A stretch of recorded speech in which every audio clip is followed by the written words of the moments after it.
It's calling us.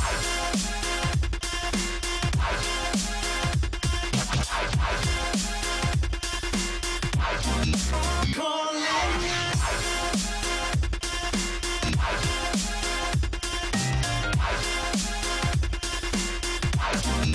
Calling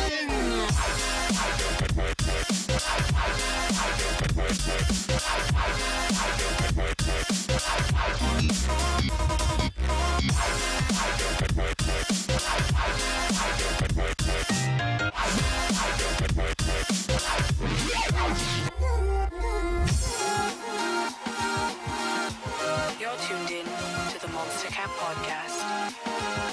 Monster Cat Podcast.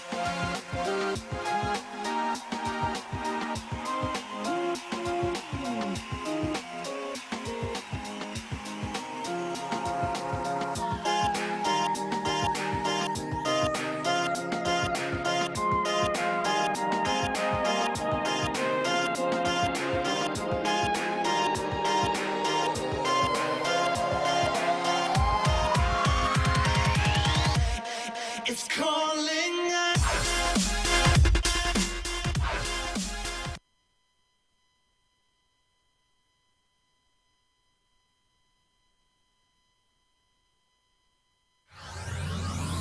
Sideline of goal! Blake Widow's doing it! They're gonna take it! He's gonna bring down 30. Alone with a double kill. Dropping fast. Bonnevoy's there. He's still alive! Wait 2 seconds left. He's got one side. He's got a second. He's taking it up. They're all for die on 3. They're all dead!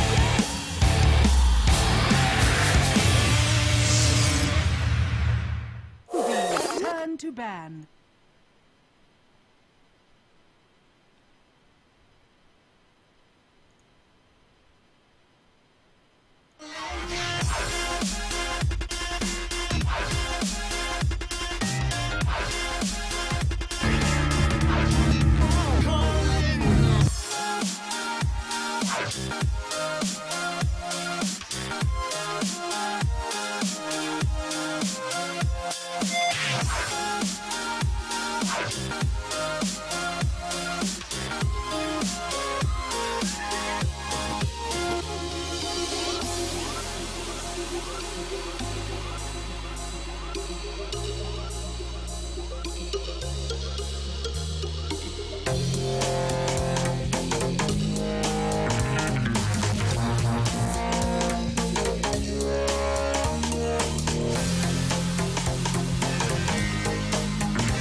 5 seconds remaining. They're all dead again. That's right, folks. We're back.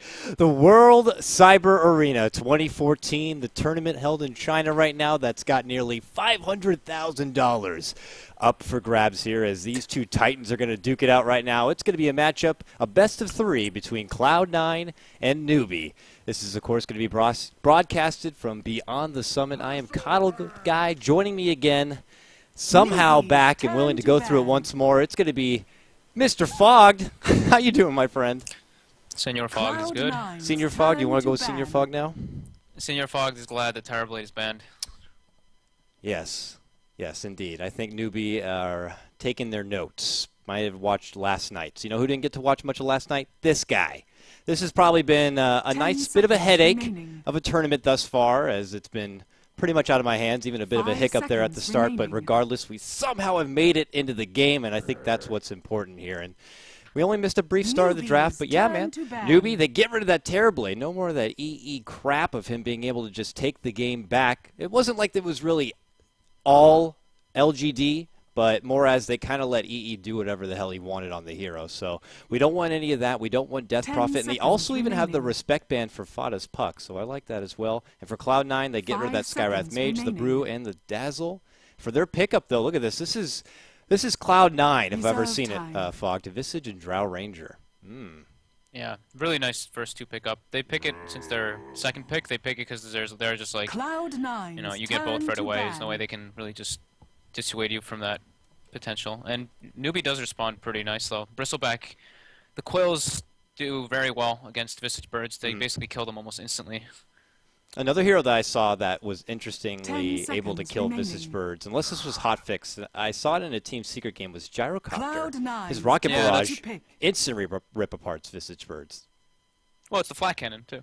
Flat Cannon as well, yeah. I mean, it's just the second they even pop up, they just quickly get ripped apart. But I agree with you. Bristleback can definitely help and as a direct counter for that heavy push assault, but they kind of have somewhat 2 off-laners here. So I imagine they're probably going to consider throwing Batrider towards the mid lane, or do you think this is going to be like a support Bristle? Because we've seen already a lot of awesome things from Banana's Batrider. I don't know. It could be a lot of different things. Support Bristle is something that I've actually... I saw some guy do it in a pub, and he went Goo and Orb of Venom, and it was like, actually, he was just killing everybody. It was kind of goofy. But I don't know if we'll see that coming out in Newbee. Newbee does like to run, I think Hal usually plays that Bristleback. All right, a Hal more carry style Bristleback. I can dig it. A lot of slow already on their team. They get Lich as well, so you get the heavy burst of slow. Another great defensive mechanism using the Frost Armor, not only on your allies, but on the towers as well. Can be a nice bit of benefit. And I believe it was also buffed, so now ranged attackers also take the full punishment, not just melee now. So that's a nice little extra bonus there in 6.82 for the Lich one. So. It's actually huge. Yeah. Like, if your support hero walks up and hits a tower, and they have the Lich Armor on it, you get slowed. And if you're a support, usually, you get slowed a lot, because you're not very quick, depending on the hero you are. So if you're like one of those 280 heroes, and you have your boots, and you hit that tower, you're down to like 250 movement speed. It's like, it's actually insane how powerful it can actually be. And we'll see how well Newbee can utilize that ability. But yeah, you put that together with the nasal goo as well as the napalm, and you're in a bit of a sticky situation, if I say so myself. So we'll see how Cloud9 step back. Not too much, though, as far as real stun or lockdown, aside from the Flaming Lasso. So we'll see if Newbee look to build on that. But for Cloud9, they're keeping this very nice, stylish, bluish hue theme, I like to say here, Fog. They got the Visage, Drow, Razor, and Marana. I'm liking it. It's a bit blue. Hopefully they can keep their chin up here and be able to bring this one back. But oh, man. They need a Pile Die hero. They need like a Shadow Demon in there to ruin it.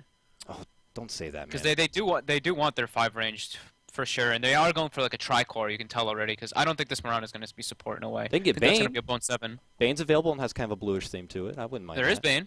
I like there that. Is Bane. Single target That's a pretty lockdown. good pickup, too. Yeah. If I call it, I'll feel like the man, so I wouldn't mind that. But, yeah, you know, Marana, my Fedora's been tipped to her plenty of time in the past, but she can definitely roam around. We always see heavy push assault or heavy aggressive roaming support assault, I guess you could say, but also can work as a viable core.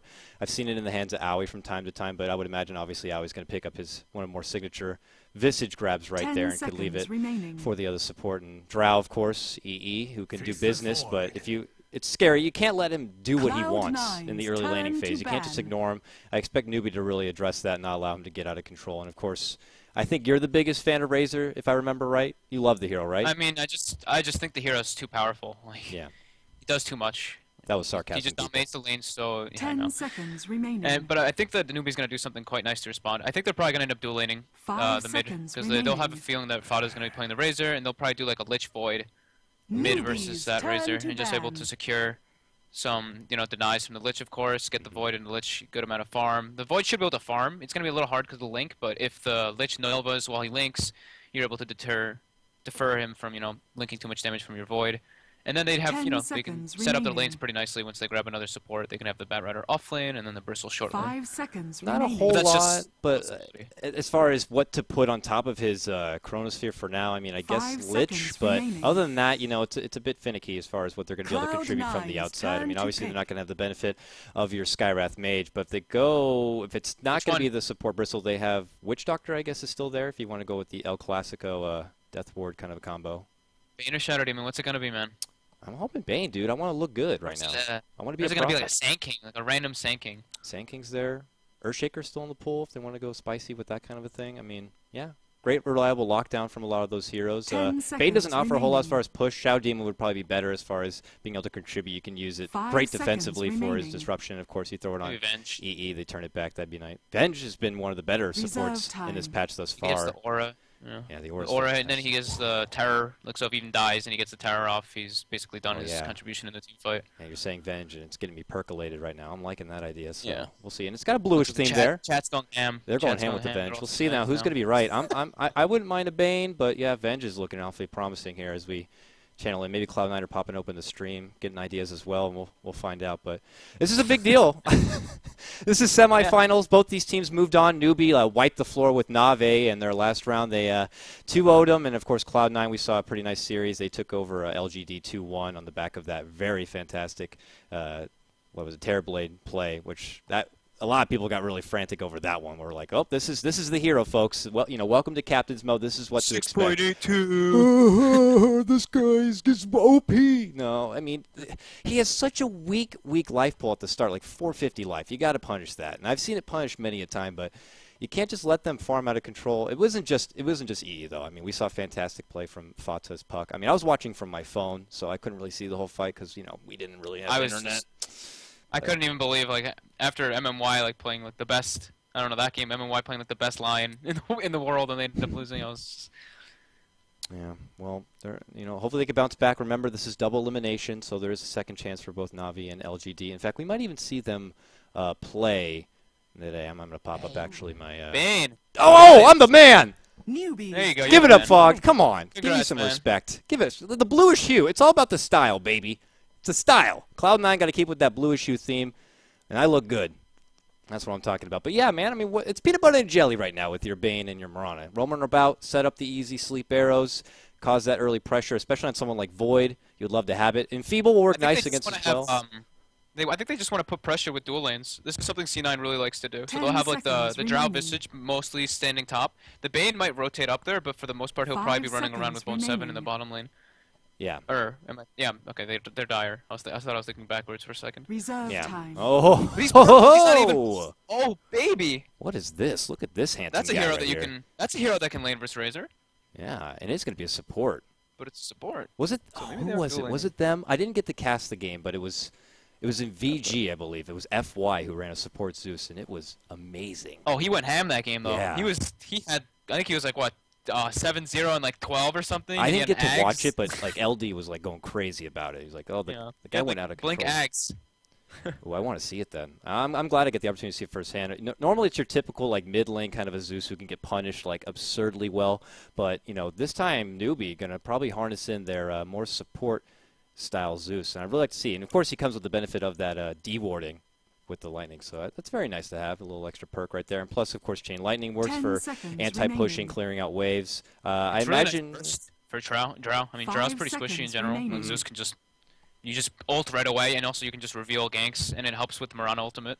Yeah, I'm excited. This is going to be a great first match here, Fogg, and hopefully we gonna don't run be- any problems. I don't want to jinx us, but last night we had a bit of trouble. But hopefully this time we can kind of move on through here. No Prepare stowaways for in this battle. one as we begin to start things out. I'll roll through with some introductions, and if you don't mind, I'll start out with the Radiant side. We got your Newbee squad right here. It's Sansheng. He's repping a very well decorated Lich get up right here. Already, like you said, probably heading towards that mid lane, going for the early sacrifice. Wants to deny it down and maybe roll with that kind of dual mid lineup. Up on the top, it's Rabbit going to be running with the off-lane Bristleback, so not going to be opting for his usual Bat Rider grab. This is a guy who, though, is very versatile. We saw him in TI4. He played pretty much anything and everything, from like Sniper to your Bat Riders to what have you, and just really did a fantastic job with LGD. I'm going to really quick rejoin Skype because you're a complete robot, but go ahead and continue with the introductions. I'll go through, man. Don't worry about it. So Fog will be right back in a moment. We got Hao here spinning, pirouetting here in the mid lane. It's going to be a mid lane Faceless Void. Along the bottom, it's actually going to be Moo here who's going to grab up the Bat Rider. So a bit of a switch. I'm digging it. And, of course, Banana looking to split apart his enemy right now with that Zeus. I'm digging it so far, and I'll go ahead and roll on through. You got your Cloud9 here coming off a 2-1 series against your LGD. We got Bone7 playing with a, I guess, more off-lane oriented Mirana. We got Pylai Dai here, who is playing your support Bane, already hand-in-hand with the common combo here. They would love to catch someone out in the early game here, but already they're going to go for the Rune. Mid lane, it's going to be Fata playing your Razor, and along the top, no surprises, it's Aoi playing your Visage, and it's going to be EE playing your Drow. Going to answer the call here and get Fog back on the line. Fog, are you there? You hear me, brother? Yeah, that sounds much better. I could barely understand what you were saying. Yeah, your quality's a little bit iffy, but I'm sure it's going to resolve itself, but glad to have you back here. I went ahead and introduced both teams, and no surprise, it's going to be Aoi and EE holding hands in hands here at the top, but yeah, Bone7 going to be on Mirana, some more off-lane style Mirana. You know, we used to see this a lot back in the day, but, you know, hero could be very elusive, but not looking to go possibly too mobile early in the game. So that's going to be interesting to see. But already Pylai Dai going to try to zone back this. Oh, here we go. Bada bing, bada boom. A few right clicks in. I don't know. This is going to be tricky. He's going to have the flight here. Can he get away from this one? He's going straight south. And Zeus is coming in here like, lay off my bat. No! And it is going to be Bone7 with the first blood. So C9 strike first. Really nice setup, and Zeus just was not there and really couldn't contribute a lot as far as stopping him. Yeah, they have, I mean, Newbee's lineup it's good, but I think I don't know, it's weird. They have literally no lockdown, no stun. It's basically, once they get their level 6s, once they're online, they need to just try to survive and get their levels wherever they can, and then before that, this top lane is the only lane that's going to go well for them. Maybe mid.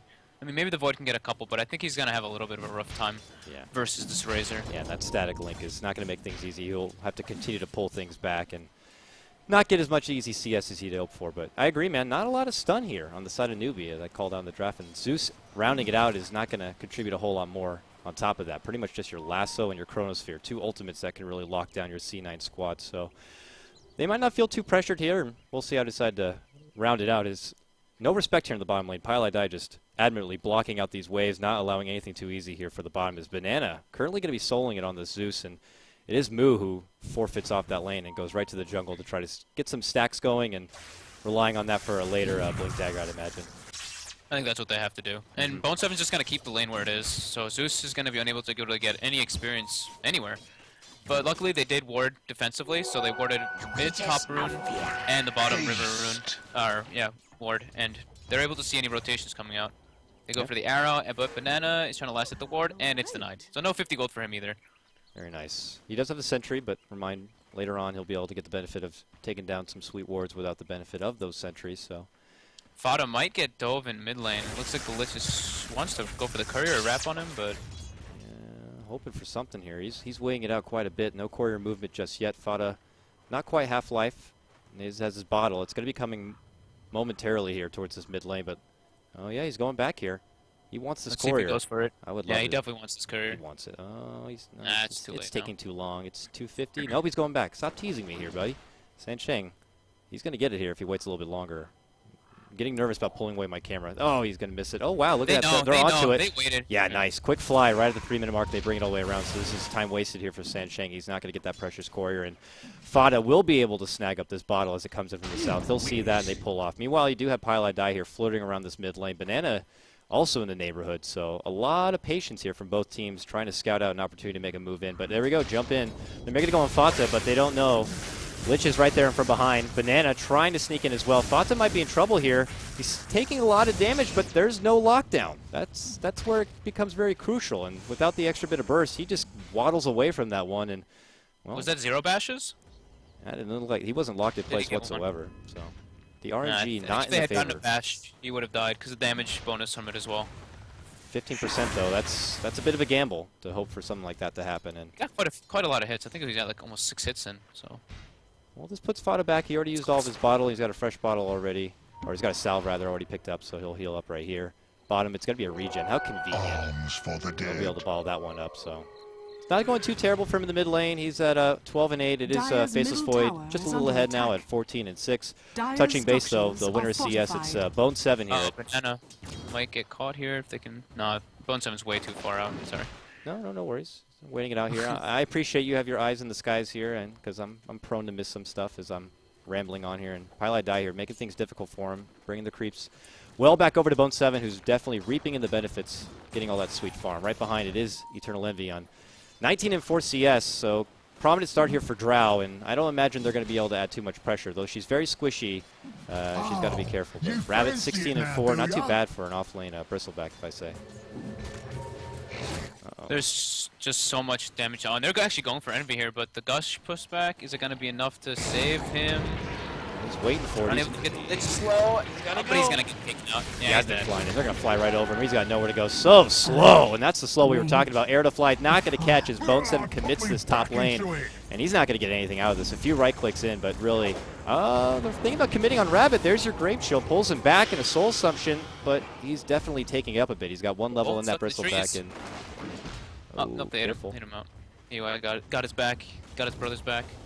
But there, I mean, it's decent that happened. Rabbit actually has to just go back and fully heal, so they actually got the kill. I was going to say, using all of his mana might be a little bit of an issue, but now C9 just right away. Envy's just going to go bottom, because Bone 7 rotated it, and he's able to get some farm down there. Yeah, no real threat here. Just your measly Banana here throwing out some Chain Lightnings, but nothing that Eternal Envy is going to be too worried about, so we'll see if Newbee want to keep the pressure on Envy, like LGD probably should have done more of, and rotate towards this bottom lane. But for now, he's feeling pretty confident. But man, the wealth of slow that they're working with is pretty nice here.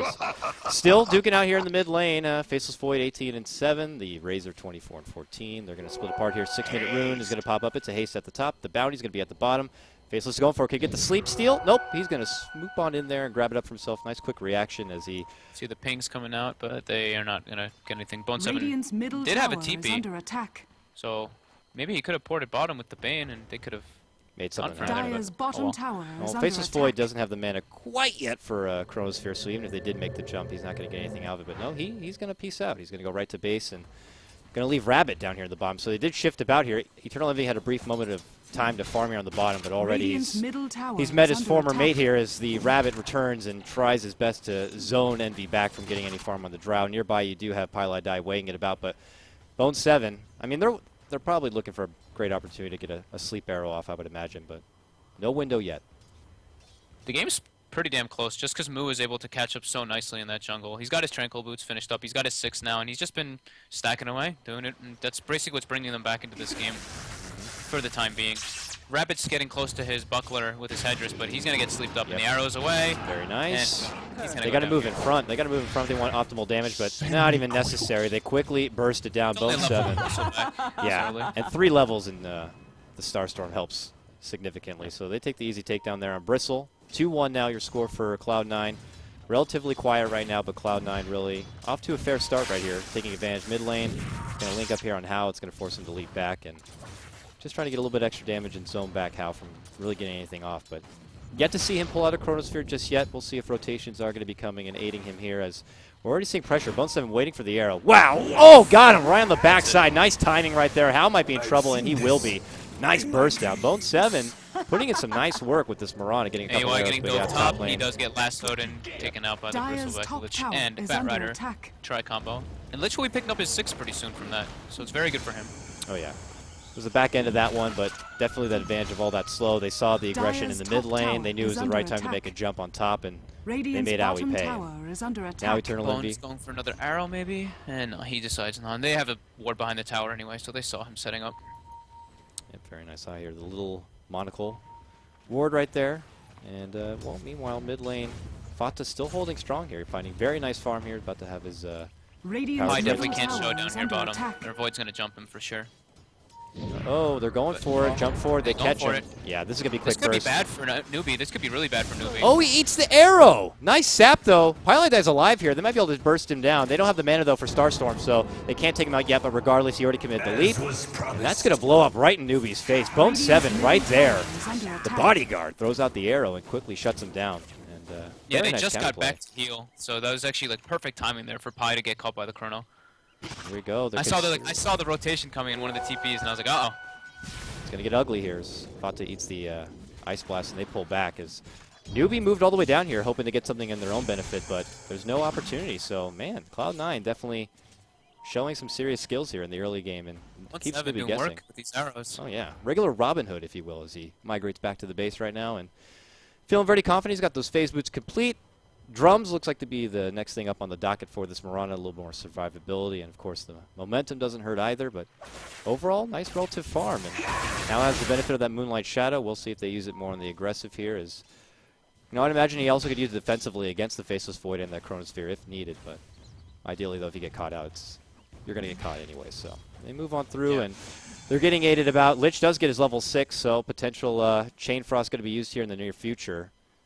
But still. Smoke coming out, Pi and Bone. They're going to be setting up, probably checking out the jungle, seeing what's going on, see where Moo's at. Be like, where's this Bat Rider? Does he have Blink Dagger yet? He's getting very close. He has a triple stack here, and that should basically finish it up if he goes decides and do the Ogres at the same time. And he will. And here's the Mirana ulti, and oh, Banana. Let's see. Will he spot it? Oh boy. I got to get Oh, rid of Dire's this one. middle tower is The under Bloodhounds are attack. out. He goes behind the tower. And they don't reveal themselves just yet. Oh, he's getting close. Not even smoke pop. Oh, arrow not going to be there. Does give him vision. And Fata is considering diving, but they won't. They see that the Rabbit's there as well, and they don't want to overcommit. They already have a nice advantage in the early game. Don't want to be throwing too much away, as maybe now instead they'll just clear out the wave and add a little bit of extra pressure on the tower. You do have your Eye of the Storm ready to go here on Razor if they want to do so, as they know Bat Rider's still farming it about, but Bat Rider does have his blink here. He's waiting 3 more seconds. He'll have it, and there it is. But no smoke, so we'll see if he tries to make something happen with that Blink Dagger here early on. Yeah, and almost a mech picked up on them for Rabbit, but C9 doesn't really want to overcommit for something like that, especially under a tower, because Chrono plus Lich ulti can just literally kill your entire team if it's done properly. Absolutely. I'm liking that Aui's getting a lot of significant farm here on the top on his Visage, and he's a guy who really knows how to take advantage of farm on his support. He's got his Medallion already, he's level 7, and he has the opportunity, he'll get Nagnums sooner than later, so. And Moo's opting to go for him right now, and that's the right choice in my opinion, because AUI usually plays alone in farm, so Newbee seems to know what they're doing. Yeah, but Let's he's see got if these AUI ends up birds getting caught out. looking to scout it out, and they are going to commit over. Aui's going to walk into it, jump in, there's your lasso. Can he get the stun off? He can't catch up yet. Wow! Bursted down with the 2 ultimates, and that's all she wrote is Aoi will go down. Already, Newbie. Kills the kill, man. Yeah, definitely. And it's not like it's going to be committing too much. Radiant's Lasso middle has a tower very, is very under low attack. cooldown, only what, 80 seconds, and he has it ready to go again. And your main objective with your Bat Rider is the second you get that Blink Dagger, just getting a kill with it right off the bat is Bone's very fishing significant. right now. But it's fishing. Radiant's Hunting it middle out. tower is under attack. No one quite nearby. There is a lingering Sansheng Lich, but Invisibility. not going to catch it out. But mid lane, there's going to be another rotation. Now he makes his And they're return. gonna go to the Roche with the Medallion picked up by AY. They're sick of this. They know Lich ulti's down, even if they commit into the pit, they should be able to get it. There we go, yeah. Big Medallion, of course, the benefit of that Precision Aura. And this Roche is already at half-life, so this is very, very quick here, but Hao is nearby, and he's in Viz, and he actually just waddles right by. Does he not know this is happening? No, he wants bottom. Jumps in on bottom, wants to go Pylai Die. There's your Chronosphere, and Pylai Die gonna get smacked on the bad side a few times. And a Bane for a Roche, though, is very nice for Cloud9, is they do end up trading here, but Typical C9 things there, right there. Pi plays very aggressively, gets caught out with an ultimate, and while they get a big advantage from a different objective. yes, indeed. Zones them back here in the bottom lane, and we might see our first true objective here as they want to go for the tower. Well, promptly, Newbee leaps back. They know they've already Radiant's committed top an ult, tower is and under everything attack. Faceless Void has to offer. And well, what about this Zeus, Fog? Not really doing as much as I was getting excited over yet. He's just kind of opting to play defensive here in the bottom lane, but now he's going to be, he's like, I don't want to be a part of this mess. They leave, they Radiant hand over the structures tower, are and fortified. that's it. So quick tower pickup At least they there, got the a first 6. one. They actually glyphed after the tower is dead, so now they don't have their Ooh. glyph for the T2 if C9 wants to continue. You got to glyph it. I didn't emphasize enough last time we were casting together. They did though. They did, but They it was did late. glyph it. It was late. They just did it late. So that's like a double mistake. That's not a Radiant's habit. bottom That's not a habit you tower want is to learn. under The attack. habit is you want to be glyphing before the tower dies. So now they have the benefit of just doing. Oh my God! Look at the damage coming out right now in this tier 2. It's already about a third life, and they're diving on through. Fiend's Grip used on Rabbit, and they're soaking up serious damage on Fata. Ooh, Zeus trying to zone him back with the ultimate. Jumping from How. Remember, no Chronosphere available. He's the Soul Assumption. Jump in lasso, though. They want Fata, and they're kidnapping him back to the tower, but they're not going to bring him back very low, and he does end up falling. A 1-for-1 trade on cores, though. 2 mid laners. Still benefit for C9. Sandchain, big damage. Soul Assumption flies out. Owie with the double kill. Makes it 2 for 2. And big damage on the tier 2 as well is very nice for Cloud9 as they quickly try to get out so they don't lose any more casualties here. And they will step back. 2 for 2 and an Aegis, but Bill 7 just was farming during that entire time and pressuring a top tower, so I think that benefits Cloud9, even though the fight recap says it benefits Newbee. There is your fight recap. I know a lot of people out there are getting pretty agitated about not showing enough, but I think it's big, and I get nervous about popping it up. I'm nervous about missing enough kills as it is, so lay off. As they do shit back. Newbee does actually, I mean, Newbee does gain more than that, but Bone 7 was farming the whole time. But C9 losing the Aegis as well as 2 was actually quite big. Ideally, they would have loved to have been able to fully take down that tier 2 tower, but they're not going to be able to get it. So. Yeah. 6-6 at the 15-minute mark. We'll switch over to the net worth. You see it is actually going to be the Bat Rider at the top, played by Moo, and looking over your net worth for the first time. Big advantage for C9, given that's the Roche and a couple of towers, puts it at 4K. XP, relatively the same, about 15K. Nothing too significant thus yet, but Cloud9's happy to play this kind of a game. The longer they wait it out, build up side bits of farm, that's how much better their push is going to be later on. So I think more pressure is going to be on Newbee here to try to get something going sooner than later, especially when you got heroes like Zeus and Bristleback, which is questionable how much they're going to contribute later in the game. So now they smoke up. They want to make something happen. They got a lasso. They got the ultimate, says you're jumping. They grab Pylai Die. He's familiar with this as he will go down, promptly so, quickly bursts it apart. And now they segue forward and would love to add a little bit extra damage on this tier 1 tower, but Fata jumps in and is like, take it easy there, folks. And uh-oh, got to be careful. He gets gooed up a bit, has to step back, already about half-life for him. And it looks like Newbee might have to question making a commitment here. They don't have their Faceless Void nearby to pull out that Chronosphere. He's busy making something happen here at the top lane, but yeah, Newbee's not going to commit for this one. So just a swift takedown on the Pylai support. Yeah, and AOI knows that the Bristleback is going to probably end up being a problem, because this game more than likely will end up going toward the later stages of the game. So he's actually opting to go for an Atos early on to benefit his team more, rather than just rushing that Ag Scepter that we do see a lot of players do. And Moo actually might go down here bottom lane.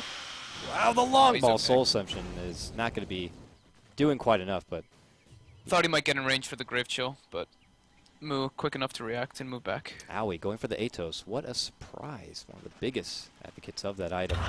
Loves to put it to use here. Is already got the Vitality Booster and nearly got the first staff, so not doing too bad as far as farm, as he makes it work out here. He's 45-20 as far as it. Are you going to get ulted again? Here it comes. Oh god, Pylai, I will die again as he gets caught out and easily bursted down. That's Zeus Arrow Faceless away. Void combos. Nice. Arrow flies out. Not going to be there on Banana as he does manage to get out of there. But yeah, nice takedown. Zeus is able to contribute quite an amount of damage as Hao is able to set up the nice Chronosphere. So I'm liking that. It's working pretty good thus far, but I don't know, man. Do you think C9's going to have to consider picking up BKBs for just those kind of opportunities? Or do you think that it's not going to matter considering they have the Chronosphere and the lasso that can already go through it? I don't think we'll see many BKBs come out. Maybe. No, I don't think so. I don't think we'll see that for a long time. We'll probably see like everything before that. Probably like Mantas and top tower is under attack. Ags. And The mechanism will help though. Maelstrom. Pylai Die, I was curious if Fata was going to be the mech grabber on the Razor, but Pylai Die is trying to get a hold of it. He's already got the buckler. They take this tower. That's going to help out a bit more there. They shuffle back with that top tower is under objective attack. complete here. Top lane, it's EE making a move on Hao, trying to get off big damage with that silence timing here, but it does quickly jump off. He leaps up into the woods. He gets the TP off, and they're not going to be able to stop that. So I was getting some nice farm. He picks up his Massive Madness right there, and he's basically able to solo kill anybody on the map with the Chrono. He doesn't really need the Zeus to be following around, but I'm pretty sure even if he does use Chrono at all, we're going to see the Zeus popping the ultimate to see where the rest of C9 is, how they're reacting to the Chronos. I'll catch him out here. We got a smoke popped coming in from the north. It's that usual combo. Pylai Die and Bone 7 here, seeing if they can get something done here at the top. And there's a ward there, Sentry, but Dire's of course that's middle not going to tower reveal is under them. attack.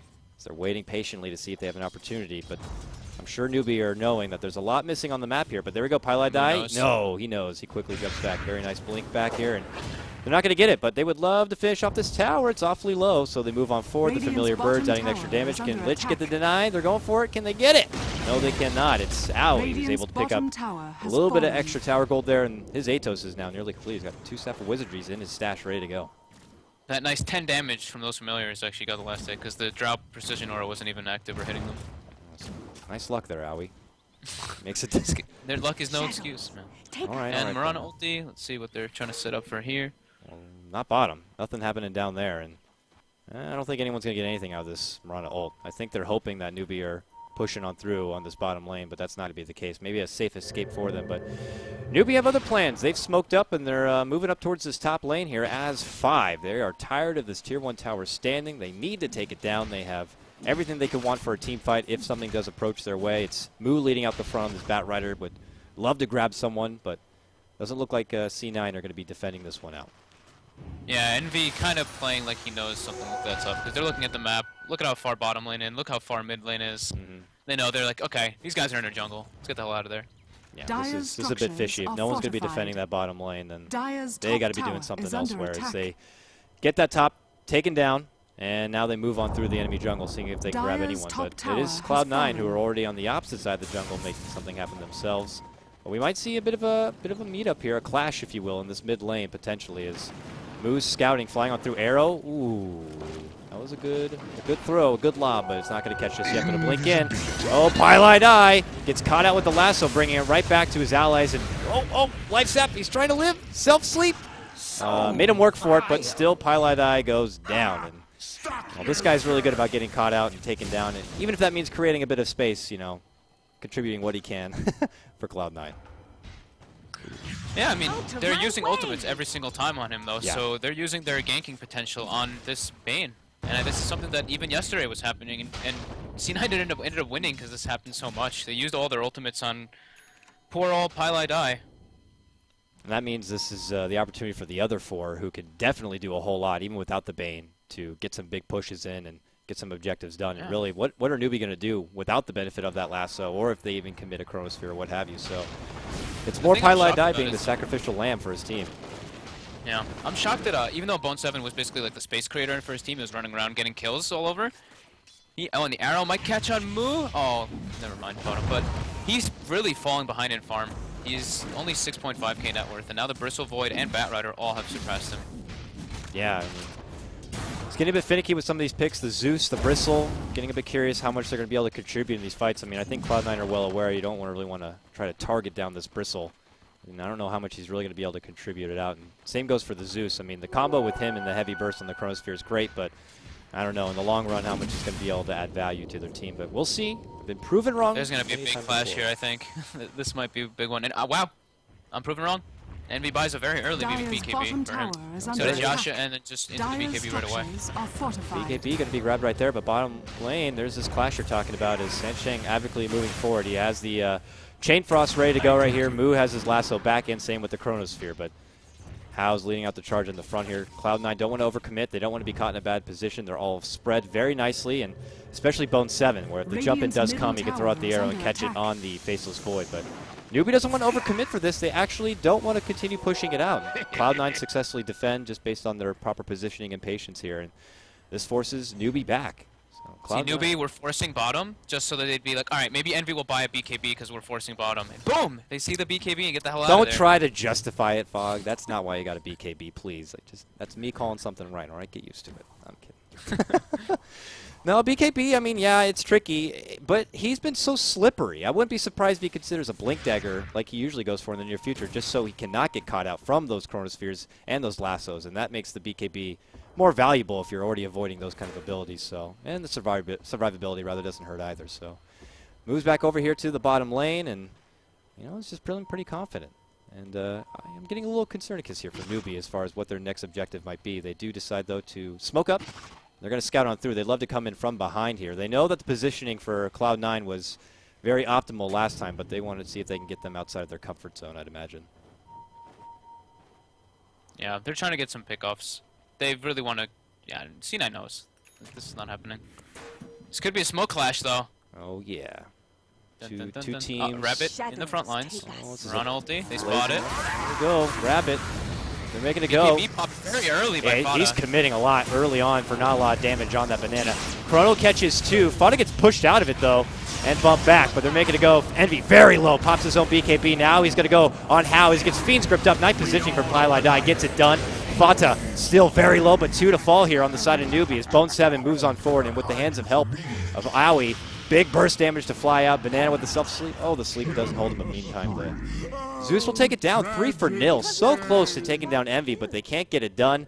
Roche is up, and C9 are going to be able to go on to this one. So very nice work from Cloud9. That Pylite Eye ultimate right there really helped out and allowed Envy to turn it back and get some big damage there. That chrono just missed him, huh? It was like on the edge, and somehow he got like bumped out of it. To be honest, I'm not too sure how, but he bumped on forward, and I think he just got bashed. He chronoed and got bashed like around the edge of it, and he was actually out of the chrono. He just missed him. That was really odd. But the BKB usage from Fata actually I think was pretty smart. Even though it looked like he used it kind of early, he wanted to make sure that he got a high static link off on that Bristleback. So Bristle couldn't turn and hit at all in that fight. He had to just keep running away. It was actually minus 160, so Fata was hitting extremely hard and ended up living. Nice now, grab. yeah, they get a Roche out of it, so that's a pretty big win there for C9. Oh, yeah. They get the Roche, they get the Aegis, they put that into the pocket of Fata, so now if he wants to go as aggressive as he did last time, he can go ham at it, and then if he gets taken down, he'll be able to come back. I imagine he'll preserve his BKB and probably Eye of the Storm for his second life here as he stacks up these Ancients and will continue to farm it out. And a bit of a contention at the top rune is Bone 7 throws out the arrow, but it's going to be Moo who grabs up the haste. And the haste on the Bat Rider, this is pretty scary. Wow, big jump on forward. That was a swift movement to grab Aoi, and he's pulling him all the way back, and they quickly burst him down. Banana moves on in. They do zap him down, and how? Oh, nice stuns from Aoi's birds. Pulls him back, but no, the Chronosphere on 2 catches him in his place. They're going to try to take down both of them. There's your Aegis. Highlight Eye with a very nice Fiend's Grip on Hal. EE doing out big damage here, preventing him from getting away, and a quick burst down. They take down the Void very nicely. Cloud9 with big counter initiation as they shuffle on forward. They want to take down Sansheng. Sansheng gets caught out. Big damage arrow. Woo, sidesteps that one. Trying to self-earn this one, but they're still on the hunt right now. And, well, coming in from up and above. Oh, AUI being dead. They would have killed him if they had that Atos. Unfortunately not. The huge rage of Atos would have definitely been a beneficiary there, but that's not going to happen. But still, 2 for 1, and they only lose their Aoi support. They take down the prized Void, so Cloud9. They overcommitted a little bit too long in that fight for Newbee. The Chrono was fine, and I think maybe finishing off the Razor was okay, but you're just going for too many there. Because you know that they're going to react, and they end up losing too many people out of it for it to be worth it. He had to dive so deep to even just get out with the haste and the force forward. It took quite a lot to even try to get someone in an optimal position for Newbee, so yeah, I don't know if it was worth it. So they take a tower, though. That makes things even better for C9 now, as only one outer tower remains here for the side of Newbee, that tier 2 here at the top, and they've already moved all the way up here, and looks like that could be their next target here as they smoked up and are going to wait it out. EE. He's going to farm on his own right in the jungle now. What's his next item? He's got 2100.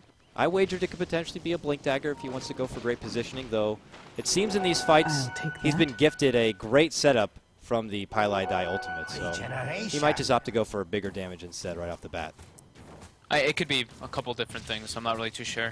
You're just nervous you're just nervous about guessing on something because you've been wrong. I'm just gonna get it wrong again. I mean, I'll say Mantha. I'll get it right. But it's gonna be a Blink.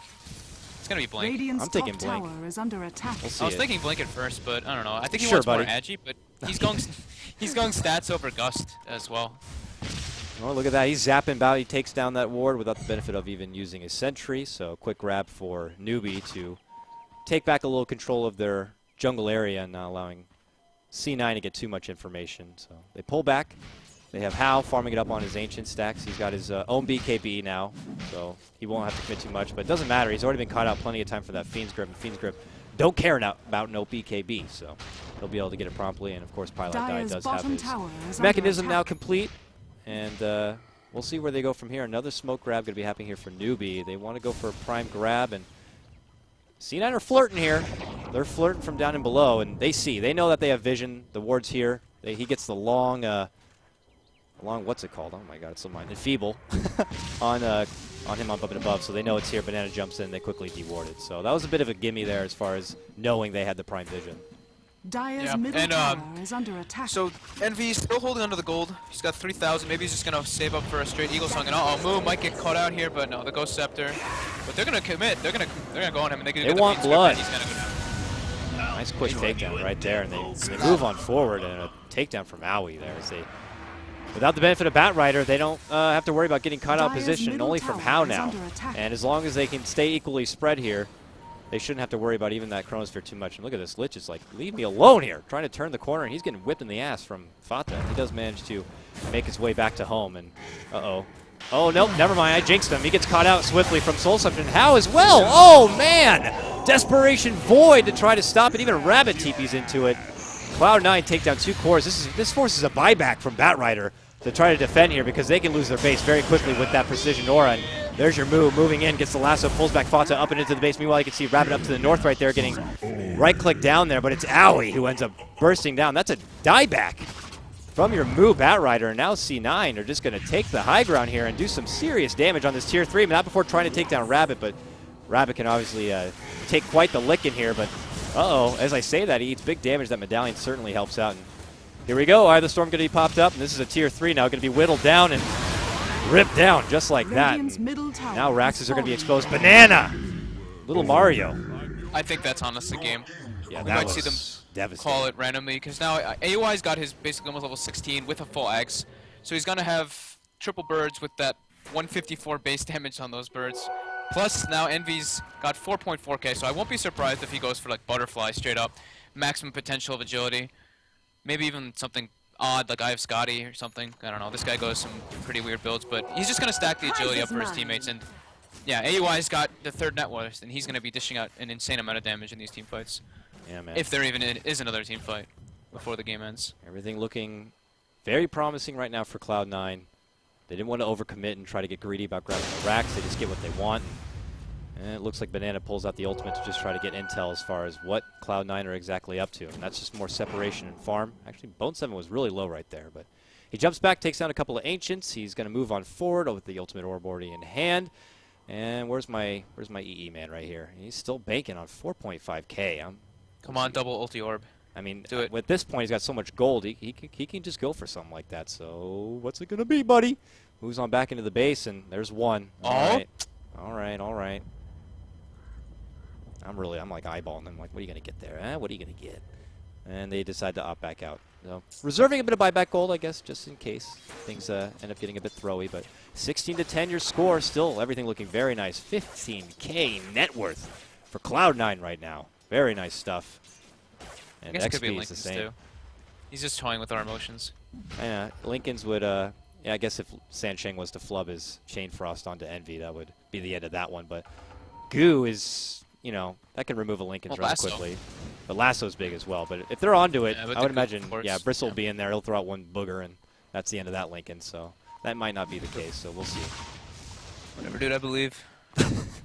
Anything to be right, Vaughn. Oh, burst forward. They're going on How. How not going to be able to get away. And they have significant damage. Oh, that BKB is not going to help as Pylai die. Redemption from getting taken down so many times prior. Jumps on through with a great Fiend's Grip. And, well, your Void is done for. Elsewhere in the world, it's Banana who gets quickly bursted down from Bone 7 in the mid lane. This is probably the beginning of the end. They pull out the early fortification, and they don't even want to go on top lane. They move themselves on over to this mid. They'd love to secure a set of racks right here. Your sleep going to happen here on Bristle.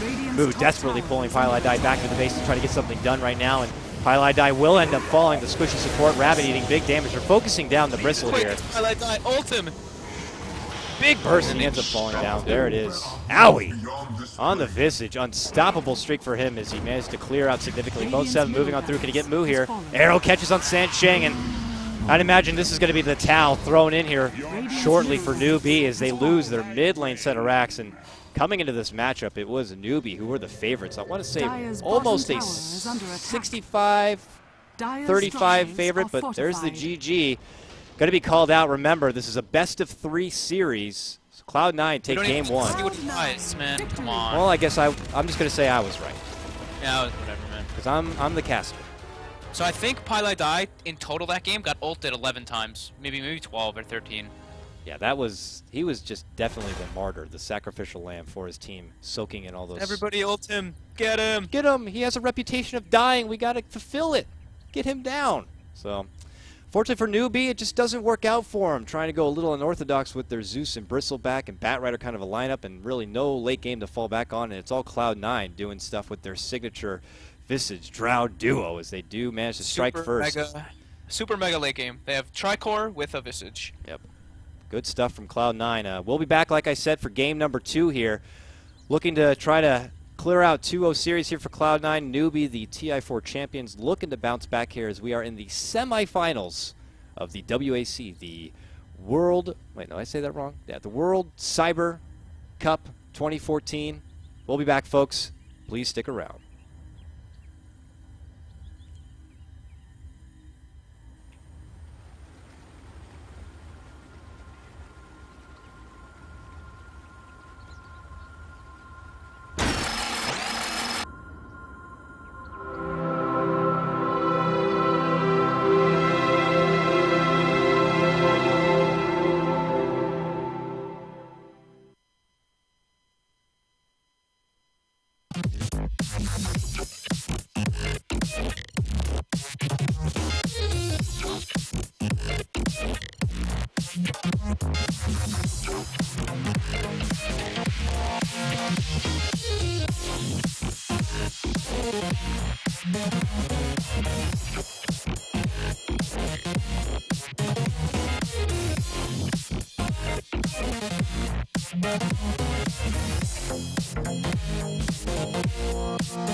a starry night.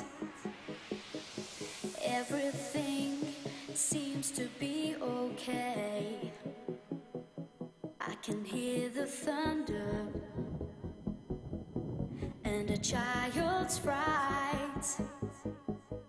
Something that I pushed far away.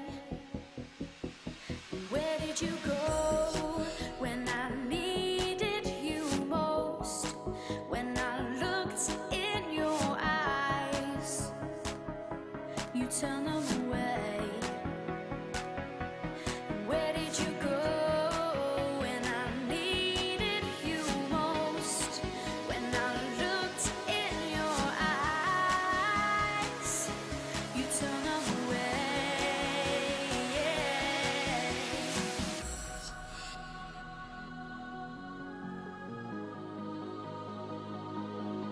And there's nothing I can't say. You turn them away. You turn them away. And there's nothing I can't say.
Sideline of goal. Late winner's doing it. They're gonna take. He's gonna bring down Birdie. Alone with a double deal. Dropping fast. Bonavoy's there. He's still alive. Wait, no second slide. He's going one side. He's going a second. He's taking it up. They're all die on three. They're all dead.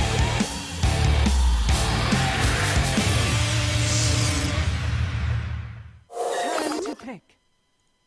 And we're back for game number 2 in this best-of-3 series between Newbee and Cloud9 for the World Cyber Arena 2014.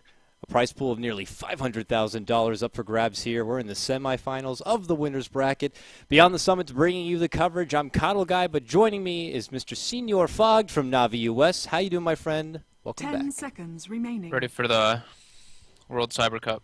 World Cup 5 of seconds Cybers, remaining. I like to say sometimes. Yeah, I can't get the name apparently. But a lot of WEP, Reserve time. WCAs. These guys really need to branch out with some of their names, let's be honest. All right, Fogg, between me and you? Lots of W's. Lots of worlds. Lots of worlds, lots of cups, a cyber here and there, whatever. But we're back, though. TP This is- ban, Visage ban. Nice Razor pickup for Cloud9. Panda's still left in the pool. Wouldn't be too surprised if we see Newbee pick it up in their first two. All right. Go, keep going. Good No. stuff. I mean, that's there's the Ah! Panda. Oh, you're on So that fire means, of already. course. Newbees turn But to the second pick. hero, I mean, there's Centaur, but a lot of these teams aren't even prioritizing Centaur in this type of draft. No. So I no. think they could potentially. No, we're not What also seeing a lot of Tidehunter very often anymore. I don't know why. A lot of Yeah. teams, they're not favoring the big Ravage. One that can really... Newbee took. They did what? Bat Rider first pick last game, so maybe they'll do a Brew and a Bat. I don't know if that's so nice. They'll probably end up going for one of their supports 10 here on their second seconds pick. remaining. I want to say Bat Rider's been like in the top 3 as far as 5 pick ban seconds in this remaining. patch. It's like same with some of the adjustments that have been made on more priority heroes. It's brought Reserve Bat time. right back up into it. He did receive a very tiny nerf in this recent 6.82 patch, that being an additional, like 10 seconds on his cooldown, I believe. But regardless, he's still very, very useful hero. We've seen it utilized a lot, especially from Newbee, in the hands of Rabbit. Last time it was Moo, but they did fall short. It was Cloud9 coming out on top with their L Classic, the Visage Drow lineup. Not going to see that this time. Immediate 2 respect bans. No Terrorblade, like you said. But there it Yeah, they is, do go for Centaur. the Centaur. Dang, Fog. Cloud9 Take it easy, Got both, all right? man. Take I it got easy. both. Damn. Man, last game. Well, that was actually really surprising to see that. I mean, I guess this game they're just considering it so much because it's really damn good versus Razor. Of course, the static link, you pop the Stampede. Anybody who's really static linked is able to get the hell out of there. Yeah, of course. So it works. Great global presence as well, and take a lick Lots and of keep burst. on kicking. Yeah, heavy burst works nice as well. A severe amount of melee, so Cloud9 could take advantage of that. 10 Faceless Void's seconds still in the remaining. pool. I don't know if that's something they might consider. I'm just trying to go through some of the more 5 top-notch seconds kind of remaining. pickups that we see from time to time. But yeah, Cloud9, they love their pushing Reserve tactile time. kind of strats right here. But a return of the Fata Razor, as he did find some significant lane advantage there in the mid, and we'll see them move it. And there's your Bat Rider. Yeah, so this is starting to become the Cloud9's norm turn to for ban. 6.82 from what I've seen thus far. These first kind of couple of grabs and bans. So, well, Yeah, Cloud9 gets Bat's that making a benefit. comeback. Yeah, I like it. Bone 7 is known for his bat, man. changed anyway. I said did- it was did like he- 10. It's either 10 seconds or a 10 few more seconds mana. remaining. God, you're gonna make me all tab right now and try to find it. Now it's like Bat Rider, I know they added. No, I know 5 they added 10 seconds seconds to the ultimate, or Yeah. 5 seconds to the second ultimate, and 10 seconds to the last one. If I'm Yeah. right. Reserve time. But I guess just the way that late game the net worth changed still. I guess Bat Rider getting those pickoffs and stuff, and he's just a better offlaner. I guess. I don't know. I mean, He's just getting a lot more popularity. It seems like this tournament is really bringing him out. Majority of these teams are prioritizing very highly. they're liking to go greedy with with your Terrorblades and your kind of hero pickups that love to utilize heavy farm and can deal heavy burst. I mean, I guess Bat Rider's one of the best as far as Newbees locking down a turn single to target, and you ban. can just focus fire that kind of the victim, I guess you could say. So Yeah, like last patch, you'd see it would be kind of similar, let's say, but then there would be like a Razor and a Void instead of that Bat Rider, probably. Because I feel like last patch was more about the team fight, but it's not looking. I 10 mean, without the seconds Tidehunter, remaining. without Void being played quite as much, and Cloud9's people going more like turn to ban. severe Rice. I mean, Eternal Envy is he's like one of those ultra carries, and he doesn't really care about it. So he just wants to be able to get that farm and be able to bring it through for his team as the dark horse, and something they fall back on. They're already recognizing that. They get rid of the Naga as well. 10 I mean, seconds other remaining. heroes that typically fit this kind of profile usually were like what? Your 5 Morphlings, seconds I guess you remaining. could say. Your maybe a Weaver from here and there. Some teams even consider like Anti-Mage, but we'll see what's up their sleeve here for Cloud9 as far as what they want to do Newbees in late turn to game. And without Owie picking up his Visage, he can fall back on one of his other usual support grabs. I would love to see his Chen. He doesn't play it anymore, though. Chen received a bit of a buff, but teams just don't care. They don't care about the Chen, Fogged. Why? Yeah, he's very 10 specific. I seconds think he can remaining. still work in a lot of lineups, but I don't know. He's just 5 he just seconds falls off so remaining. hard, and like a lot of these games are getting so far into the late game. Everybody's just farming everything. So if your Chen's like running around trying to find Reserve neutrals time. later on, I feel like it's gonna be pretty worthless. Maybe those ancients. That's where you get the Ags, and you take some dragons that do nothing. Oh, I like that. But we haven't seen it. It's just not They utilized. just don't do anything. They don't want. Yeah. It's just, by the time you get it, and maybe if you try somehow in some funky way to put Chen in some sort of farming position, you can try to get it done. I only say Maybe Owie if they had because the evasion ones, maybe if they added those in, and then it would be legit, because those things are obnoxious. Ugh. From Dota 1, those things were just intolerable. I don't know. I don't think that's going to be on the docket here. Owie's one of the few who can take a support and actually find that kind of farm on it, as we saw usually with his Newbees turn to pick. Visage. But there's your There you AA go. grab, and Cloud9. this is going to nerf a lot of their heavy healing ability. You know, typically your Razor grabbing up something like a mech, that's going to be a bit iffy now with And we saw. Yeah, what was- A is like I think that's A is like one of the great counters to Fada. It just counters mech, so. Yeah. So no sustain here, not with this guy on the field. We saw, what was it, last night going against the Whips Tony. He was like one of the sole reasons they couldn't get anything done. So in the hands of Newbee, they could do some serious work with it. He can shoot the long ball and definitely find his 10 target. seconds remaining. Yeah. Newbee are very familiar on the Radiant side, Ancient Apparition, kind of a 5 lineup seconds there. remaining. Now I'm trying to remember. Do you remember what was their support duo for that game? They had the Ancient Apparition, but what was their second Reserve one? time. It's rattling my brain right now. Which one were you saying again? For Newbee last night when they went against Navi, and they did have the Ancient Apparition going against Navi's like Gyrocopter, Havos kind of a lineup. I can't remember what the secondary support was that really brought it home for him. Sand King? Was it? Was it Sand King? Maybe. Sand King can work here. Sand King can work, definitely. Jumping epicenter, bringing it down right now. They also had a Spectre that game. I remember. I don't know. Last night I was busy with other problems, so that it probably slipped my mind just based on that. But looking I was at dealing with your problem. you were helping me deal with my problems there. You were in chat harassing people. That's what I saw. Anyways, Cloud9 they grab up they grab up the Wraith King, who that actually might have been the hero now I think about it. Wraith King support though is going to be on the hands of Cloud9. Was it Rubik? Oh, it was Rubik. It was Rubik. It was Rubik. There we go. It was Rubik. Chat's, That's it. I see chat saying it Chat now. knows these games better than I do, and I'm a caster fogged. That's Oh, well. right. They had the Rubik AA. Oh yeah, that's right. Okay. Then they were moving around all over the place. That's right. The good dual support. I don't know And then they ended up how being well. Lich instead of AA.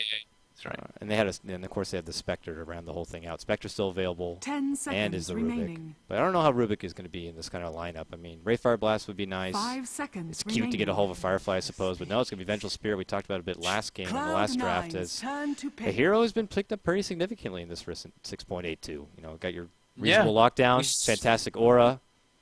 He's a good dual roam with AA as well, and he fits this lineup very well, of course, versus the Bat Rider, which actually makes it pretty shocking that Cloud9 opts to ban out a Weaver and Ember.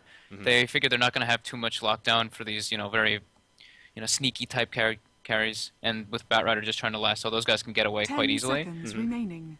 But leaving this Venge is kind of odd, because Venge just is 5 extremely good versus seconds Bat Rider. remaining. Of course, the slight buff to that Venge ult now at level 1 makes it so you can get those swaps up a Reserve bit easier. time. Oh, yeah.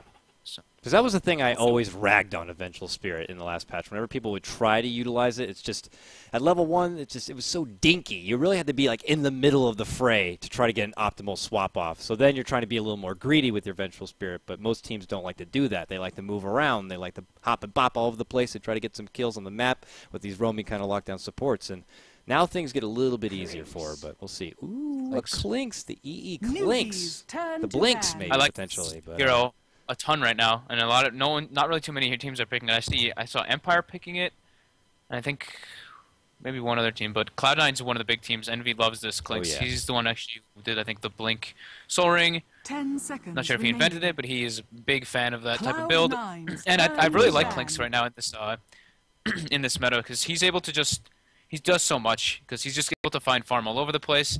And now, since you can end up going for like a Desolator if you really want yeah, to, that's you're what able I'm to talking siege about. buildings pretty damn fast. We'll see if it's going to 10 be seconds this like remaining. new era of Clinks built here on EE. He's an innovator in his own right. Pretty much Cloud9 were known as Newbies, being turn to innovators, pick. and it would either work or not work. An example of working was when he played primary the Clinks, and he did it at Cloud9's MLG turn to Columbus, and it helped significantly with their team. An example of it not The working. blinks and everything. They tried a support Spirit Breaker at WPC that one time. Oh god, that was rough too. So they love to innovate. They love to try new things here. They round out their draft with a silencer, and it is going to be a Morphling grab on the side of Newbee. So in the hands of Hao here, done with the Bristleback, and now bringing on the true farming potential. That is the Morphling. So we'll see here. So Newbee got I a guess pretty that's the solid lineup. combo there. They get the lasso off, and they just global, and then Venge is like, oh god. I'm clicking my swap, but it's just silence. And they'll know it's coming too. You got something like a Stampede coming your way. Pilot Die is going to be ready with the R trigger finger, trying to prevent any sort of heavy harassment, and also preventing Morphling from slipping away like you do. Banana's quick though. He's very quick on his fingers, so we'll see which one is able to succeed. Solid drafts from both teams. Prepare for battle. Cloud9 pulling the old standard with the Clinks right here, and Newbee going a little more traditional with the banking on a tremendously farmed Hao Morphling. We'll see how it goes here as we hop in. This is game number 2 of a best-of-3 series here in the semifinals, and winner's going to go on to move that much closer to $500,000 prize pool, nearly $500,000 prize pool. I'll lead things off on your radio side. We got your Cloud9 boys. It's Bone7 playing one of his old signature tried and true heroes, your Bat Rider, going up to this off lane around the mid lane. We got Fata playing your Razor once again. Over nearby, we got Pylai Die. Dies very often, but even if it's going to be for the greater good of his team, he's happy to do so. Now he's going to be playing your Silencer. Along the bottom, we got Mr. Eternal Envy playing the Clinks, and of course, that's going to leave Owie playing the Wraith King. I don't see him play this hero very often. I'm very intrigued by this one. And to battle. Fogged, please, if you will, Newbee here as they place a very early Sentry Ward. Who's playing on Newbee? Why don't you tell me? We got Hao playing the Water Guy. He's got a nice little crown. Looks like C9 pinging out some wards. They know that their jungle is going to be warded out, and they know that the river's going to be warded out. So Hao playing this Water Guy, Morphling with his nice crown. We got Rabbit playing Centaur down the bottom lane, going boots first. We have Banana. Whoops. We have Sanjay controlling the Ice Guy, Ancient Apparition. We have Moo playing the Panda, of course, in mid with boots, so up first that Razor. And we do have Banana controlling the Venge, and they do end up finding a nice Illusion rune top lane. And Rabbit gets a Bounty rune bottom. So they get both runes at the start. Ooh, that's a fantastic. And Owie knows the wards are happening here. He quickly denies the extra obs vision there on top of the hill, and he'll strut himself right back down to the bottom lane where he's going to be, I would imagine, more babysitting here for Eternal Envy at the start, but we could look at him roaming around a bit. But Silencer's not one of those kind of heroes who likes to roam and get a lot done early. Last time we saw Silencer in the hands of Havos trying to go farm, I didn't catch the end of that game, but it didn't really work out too well. It ended very abruptly. We'll just say that. So I don't know. We'll see how it works in their favor as far as Silence goes. And already EE just like bullying back the Centaur. But Centaur, of course, he opts instead of the Stout Shield, he goes with the Boots first, so he can get away from any sort of potential danger. Only one lockdown on the opposing side. Get a lot right now. Oh, he got his range creep in front bottom lane, so this lane's going to push up heavily toward him, and he's going to get like a level 2.5 basically from these creeps. Yeah, they'll clear this on through. They'll go right under the tower, so he'll just kind of test his wits on getting as much CS as possible from under the tower, but regardless, will benefit from some serious XP early on.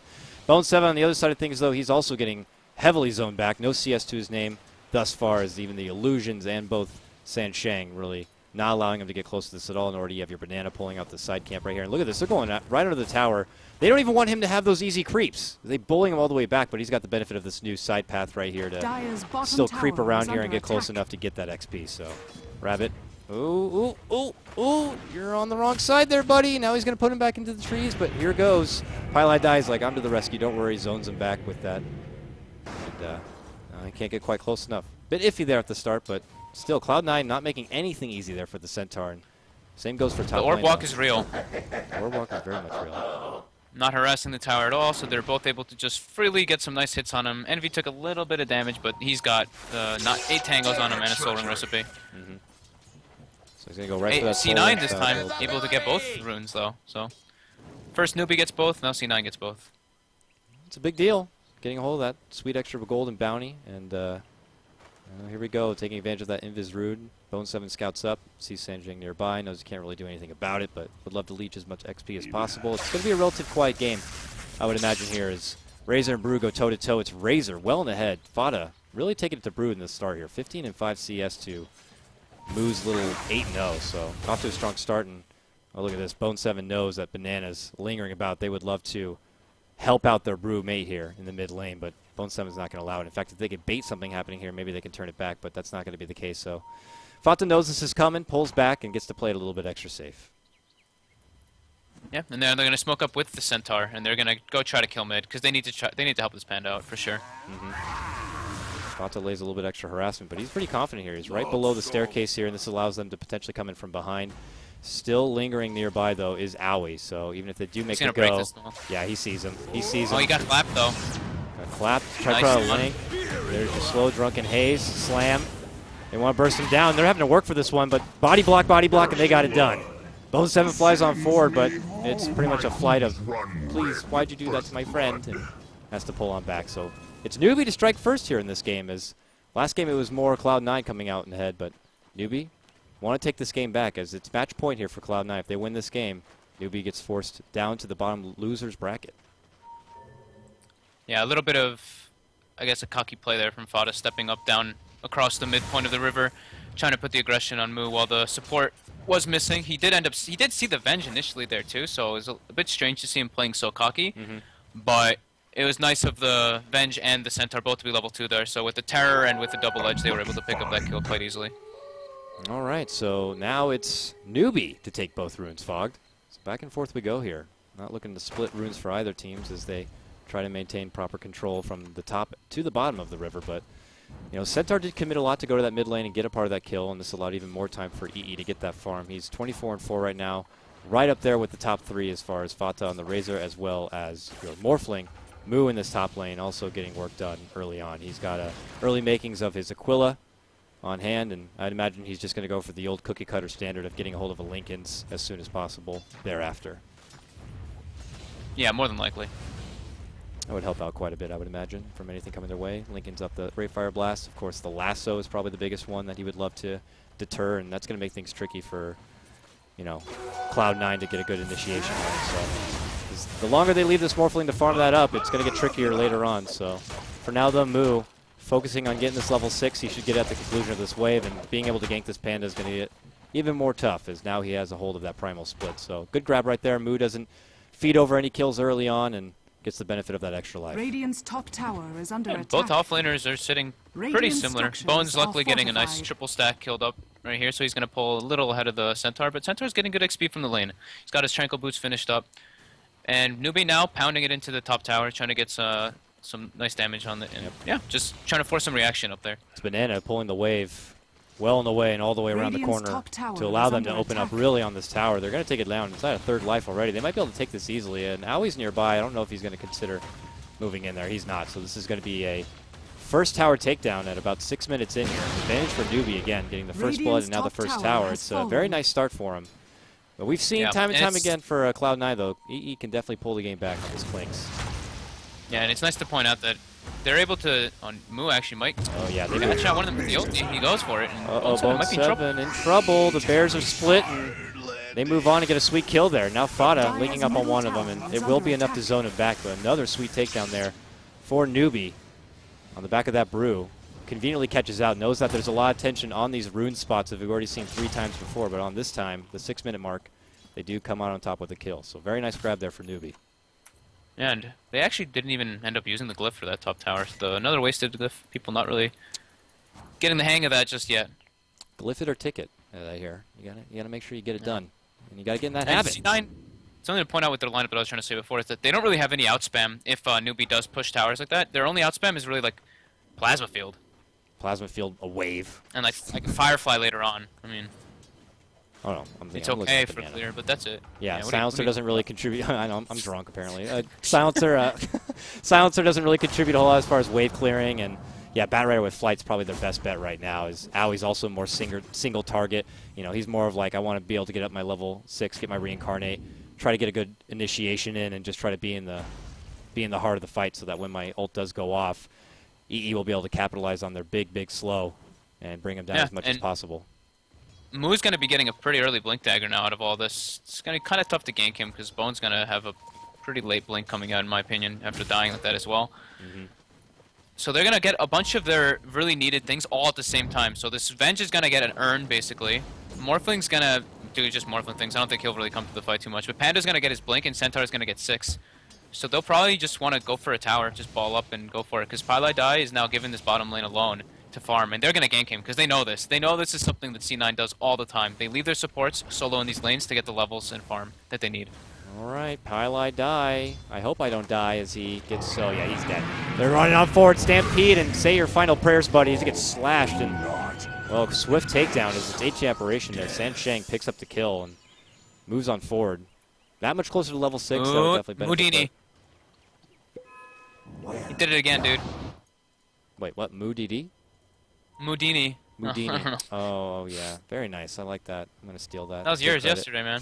Well, I said Houdini. I didn't say Moodini. You got I that thought right you on said that one. Mudini. I was like, wow, I should you're have so clever. just said I said that now. Oh well. They get a grab here. Meanwhile, Sansheng, well, Iceman falls right there and quickly gets burned about and melted as finally Cloud9 managed to get themselves onto the board there at Radiant's top a little over tower 8 is under minutes. attack. This allows a prompt rotation to come back in. It's How on that Morphling as he will look to farm a little bit here in the mid lane and Well, he's doing Radiant's top fantastically thus tower far. is He's under leveled up attack. his wand. He's got his Void Stone ready to go. The early makings of that Lincoln Sphere, you can see also going to be picked up is your Power Treads there on your EE Clinks as he's looking to scout things out on his Skeleton Walk. Going right on through. Want to get that sweet intel right now. Maybe get a quick, Death Pact right there? Yep. See you later, bird. Thank you very much for your damage as he promptly takes him down. And we'll just take a little bit of farm on the enemy side.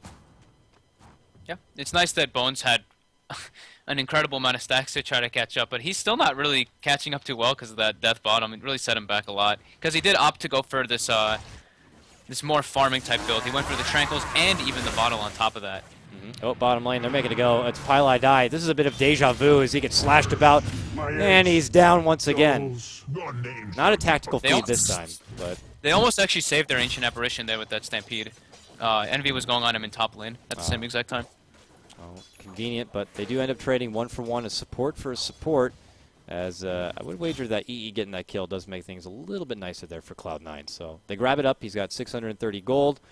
So, you know, I'm a bit rusty here, Fogged, as far as my EE Clinks build. man. Is he? I think that kill actually benefits Newbee more. They did have the Urn. Banana's now got that Urn charge. That's pretty big, in my opinion. Urn did receive quite a nice buff.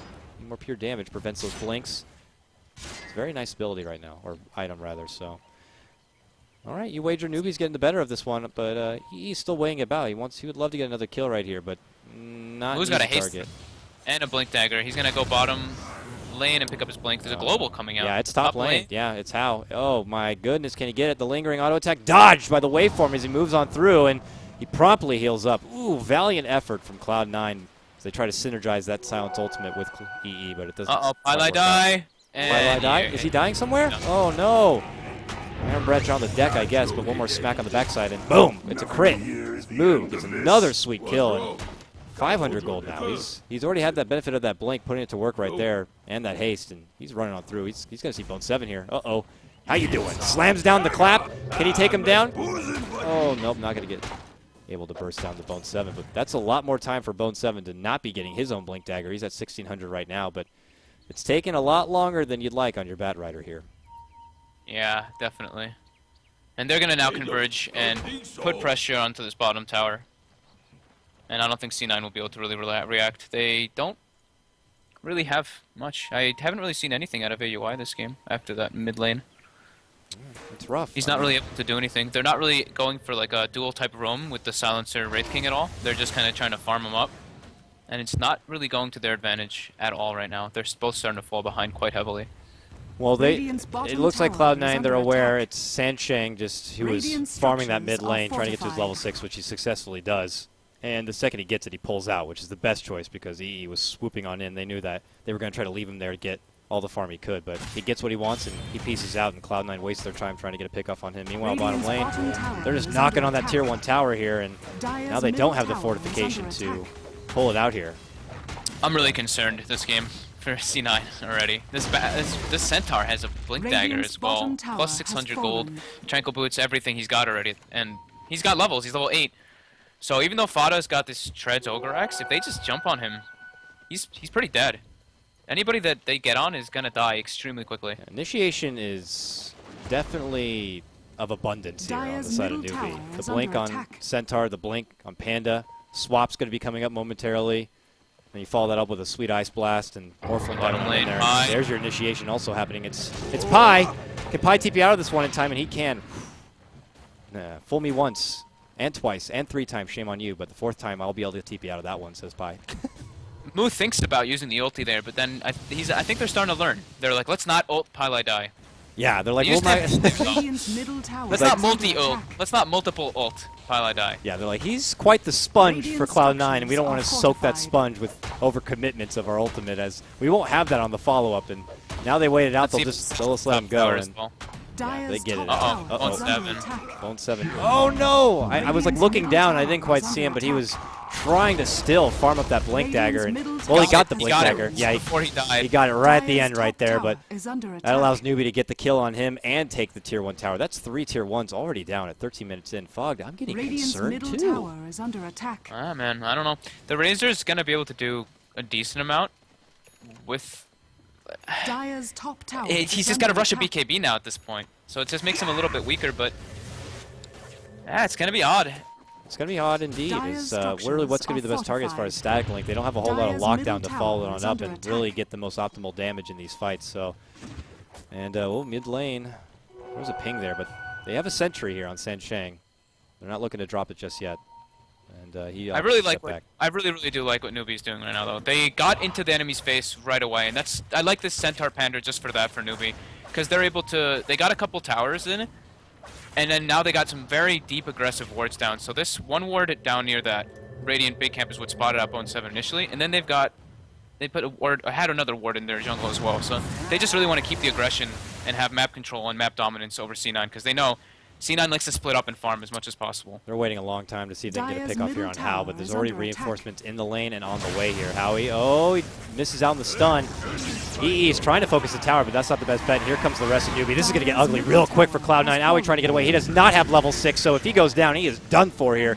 Cyclone He up just in the air. didn't skill it. He didn't skill it. Oh, he's trying to save it for the reincarnation time. You got to factor that that PPD, I'd say, logic where you just reserve it. And if you don't have to use it, that's great. But if you do, you have the point to pop in there. You know what I'm talking about? And then you can come back. But I think he would have been taken down regardless in that kind of a case. But still, Newbee end up coming on top. They have reinforcements nearby. They sweep on in and really counter-initiate nicely right there. 2 fall on the side of Cloud9. And as you can see. And that's the beauty of their the aggression that they caused and the wards that they got down. They know that no one's farming in the jungle for C9, so they were like, all right, let's bait Hao top, and we're going to go for them. And C9 went, and that was it, and they just knew exactly what was going to happen. So Cloud9 pulling out a Radiant's draft top that's tower Oh, is under pie. attack. somewhat Not again. why do I even bother looking away from this man as he ends up falling once again there. Well, I don't know what he was doing well past the river right there, but here we go. Let's see if Bone7 get the return, but as he jumps in, he gets clapped, and well, they do take down the Vengeful Spirit, but they might pay for it here, and oh my god, brilliant takedown there. Pop the dust, they see EE, and they burst him down and make him pay there, as it ends up being a 2-for-1, a prominent trade for Newbee here, and they are well in the head on this one, pushing towards the 5K net worth advantage. XP about the same, and it's looking very nice. They had a very successful early laning phase. We're getting ready to approach the mid-game mark, and they are making everything work out to their benefit here, as now they move themselves into the Roche pit, and they're going to look to promptly take it down. The damage isn't the best for them, but I think they're feeling Dire's top plenty tower confident is under that attack. even if Cloud9 wanted to contest, Dire's they would be able to hold their own. structures So are this is going to be a fortified. swift Roche takedown. Cloud9 will be able to make a trade. Top lane, the tier 1's awfully low as it is. Actually, look at this, Newbee. Rotations in from VS. They don't want to hand anything over too easy. They're like bluffing. Banana's going to die, though. Yep, they're like, aha, no one else is with you, fool, and they're going to jump in. Magic Missile, though, Bone7 eating a lot of damage from that tower. Makes him second guess on Dire's top committing right tower there, is and under look at attack. that, Banana's safe, even with the Stampede Roshan helping him has out. fallen. It's all good, Dire's so top tower has at the same fallen. time, Roche will end up falling down. Hao's going to be the one to pick up the Aegis, and I almost type in the glyph timer every time. It's actually a problem now. Alright, not the glyph timer, the Roche timer. it's okay, man. You can practice your habits if you want. I just don't know how the players will NV feel about it. courier kill! Oh, it Dire's delivers the courier Lincolns right has before it been dies. killed. Oh, I swiftly missed it right there, but yeah, EE lurking Nice in money, the though. skeleton walk does get the takedown. No cargo on it because it already did drop it off, but that's your Lincoln's grab on Hao. So Aegis and Lincoln's in the pocket of Morphling. And Yeah. man, things are rough. I mean, what can you do at this point? The 5-man team fight that C9 have is not going to be able to hold a candle to Newbee at this point in the game. Yeah, It's gonna take a look at lot. Envy's items. I was right. Desolator. He's going to take advantage of that 6.82 style of Clinks, being able to stack the Searing and the Desolator. He's just hoping that maybe, oh, they see him, there's the sentry in the woods. But they're not going to commit on that. They're looking to go on mid lane instead. But yeah, maybe if he gets prime position and Newbee doesn't happen to really notice him there, he can deal out some significant damage, or maybe even on the target of Bone7's lasso. They can get a quick burst down. But Newbee have been working together rather nicely, and anytime Fought him Cloud9 like makes he a put out jump here in, mid, and oh. here's the big jump, and he's instant bursted. Yeah, this is the thing. This is what's just gonna happen. Like, even though he has this BKB, he's so squishy, and he got forced to rush this BKB. Yep. And I wouldn't be too surprised if I see Banana's next pickup be a gem, Radiant's top tower is under attack. and them just trying to take out all the wards and just And constantly find- know whenever the Clinks is running around. And hunt Envy. Pull out the Bloodhounds with that, and he's not going to feel safe anywhere at that point. And then they're going to be crippled, shepherd back into their base, I like to say, and not being able to find much farm anywhere else. For now, it's EE taking all the farm in the jungle, but that leaves no defenses here. It's Radiant's top lane. It's Newbee to clear out the tier 2 has tower. fallen. Very easy They want swift every grab. building. and- yeah, they want they're- full. They want the whole This map is it. controlled.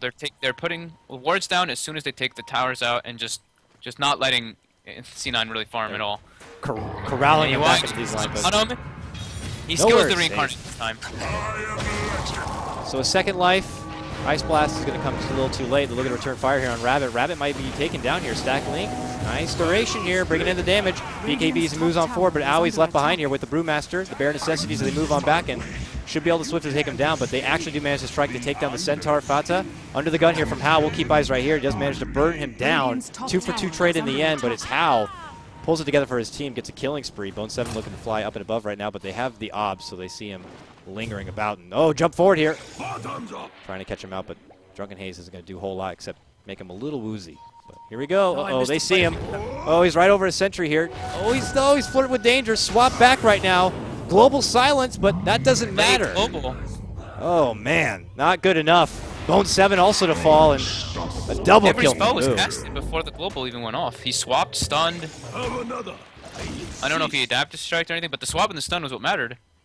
And it was already done for, so Cloud9 reaching Global at now. this point for anything they can to come back in this one, but it's all Newbee all day right now as they push on the mid lane and should be able to come knocking at the 2-2 Radiant's door, middle and tower is How's under leading out the attack. charge. 3.1k Centaur on a just got- Morphling. Radiant Wow. structures The are Centaur just feels, I fortified. feel like he just got too much. He got a Blink Tagger before the Bat Rider even did, and I don't even think he really had to go to the jungle at all. That gank mid was so beneficial for Newbee early on in the game. Convenient double ancient stack. All for us as Newbee do clear it all out as things weren't hard enough as it is. Now Morphling, if he wants to move on to that shotgun kind of a build and get the hold of the Ghost Scepter into Deathblade, it's going to be coming rather quickly here. And I don't know, man. It's looking rough for Cloud9. Yeah, Gem picked up now too, and Banana was the one who bought it. And they gave it up to Rabbit, and they're just taking out all the wards that C9 just placed. Nice new fresh wards. Eek. How shuffles back, briefly gets a glimpse of EE there, shuffling up to the top lane, and he's getting close to his Desolator, but yeah, Desolator clanks, 730 life. Ugh, that's not going to be enough. Bit of a glass cannon kind of a build right here, and they're moving on back. Uh-oh. EE's going to be careful. Rabbit does have this gem, and he is in the neighborhood. They're going to cross paths. This is going to be ugly real quick. Oh, he sees him. Blink forward, doesn't get the stun, actually holds it back very nicely here, and they're moving on forward. Dust is going to pop as well. Swap back right into the fray. Cold Feet, stun, Ice Blast. That's it. It's over. EE's done. Down for the count, 40 seconds here, and Newbee, if they like, can try to move together and make more push pressure happen here. And oh, caught the back end of that one. It's Pylai Die, and slammed in the face right there and taken down as it's now 5-18. Not going the same way as the first game as Cloud9 in full control, but Newbee in game number 2 here looking very nice. They get out the few respect bands, they take out the Visage, they take out the Terrorblade once more, and Cloud9 fall back on an old tried and true strat of the Clinks, and it's not really working out to their benefit. Even the Silencer, questioning really what he's bringing to the table at this point. They didn't really have much to offer early in the laning phase. Dire's top tower EE's is not under really finding the attack. farm that he'd like, and it's all control right now for Newbee. There's your EE Desolator though, now complete. Yeah, Deathblade finished up by How. He's Radiant's on bottom tower 13k is net under worth. He's attack.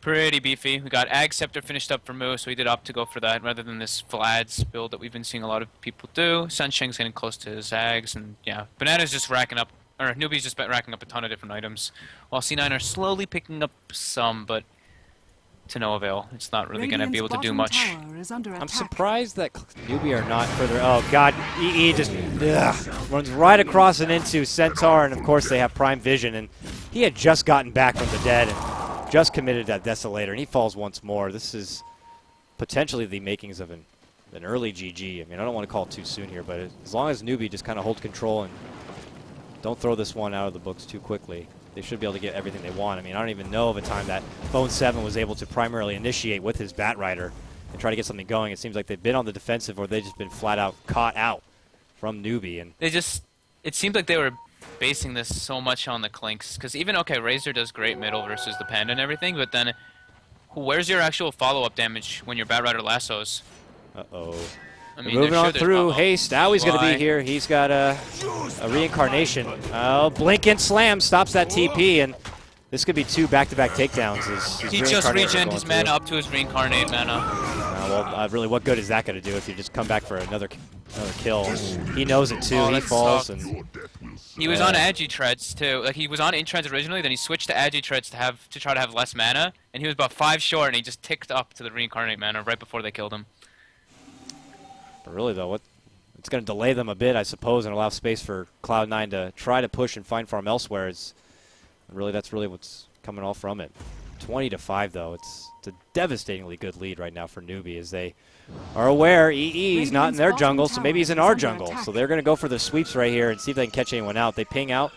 They're moving on through here. Ooh, got to be careful. They ulted him without even any vision. They just were like, this guy's in our woods somewhere. We'll get him. They have a GPS locked onto bottom EE, tower and has they know fallen. exactly his patterns as far as where he's looking for the farm. And Bone 7 moves up hard to the north right here. Maybe they're hoping they can get a quick grab here on Banana, who is relatively close. And I was going to say help is not too close for him, but there's your Morphling TP in. So now if they wanted to make a go here on Banana, this would not be the best choice.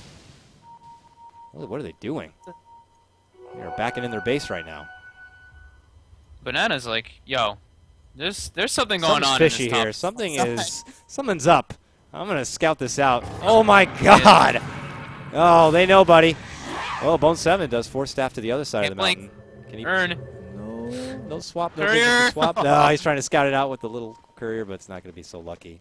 And they're really making him run all over the place. This is diverting their attention from pushing, I suppose, but I don't know. It's not like EE's really finding significant farm elsewhere. He's only got 640 gold since picking up that Desolator after falling back-to-back times. He's sporting 2-4 record right now.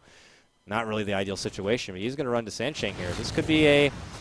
And that was a kill on a silver platter if I ever saw one there for EE, so a small benefit for him.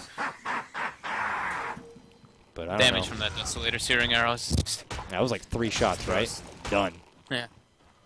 Moo's here also, but Moo is Taking not a look gonna at it be on the easy. instant replay. Let's see. 1, 2, 3. Oh, 4. Okay. Oh, what? You got the stream up and you're going to double check? Yep. Yeah. Quick takedown right there for EE. A small hope for Cloud9, but what is a very, very good small. Newbee game. Yeah, very small. I mean, they're already playing, waiting out for the safe bet, which is for this Roshan to pop back up. They can benefit from that extra life and maybe go for a good final swift push, try to put a lid on this game. They're feeling well in the head. They want to stay good and warm, so if they do decide to go into a game number 3, they'll be fresh and ready. Don't want to be lingering too much stamina on this one, as they can try to end it as soon as possible. But Cloud9. The thing is that all of the AY getting slain. Oh, wow. In the back end there, that Ice Blast just kind of sealing the deal there, obviously with no Reincarnate, as he doesn't even have the level 2 yet. Still level 10. It's going to take a long time.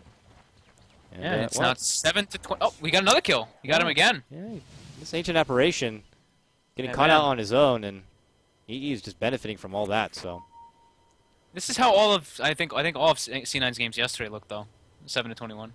But I think this one's a little bit more out of hand than it's not really your They terrible. don't really have a Nagar Terror Blade.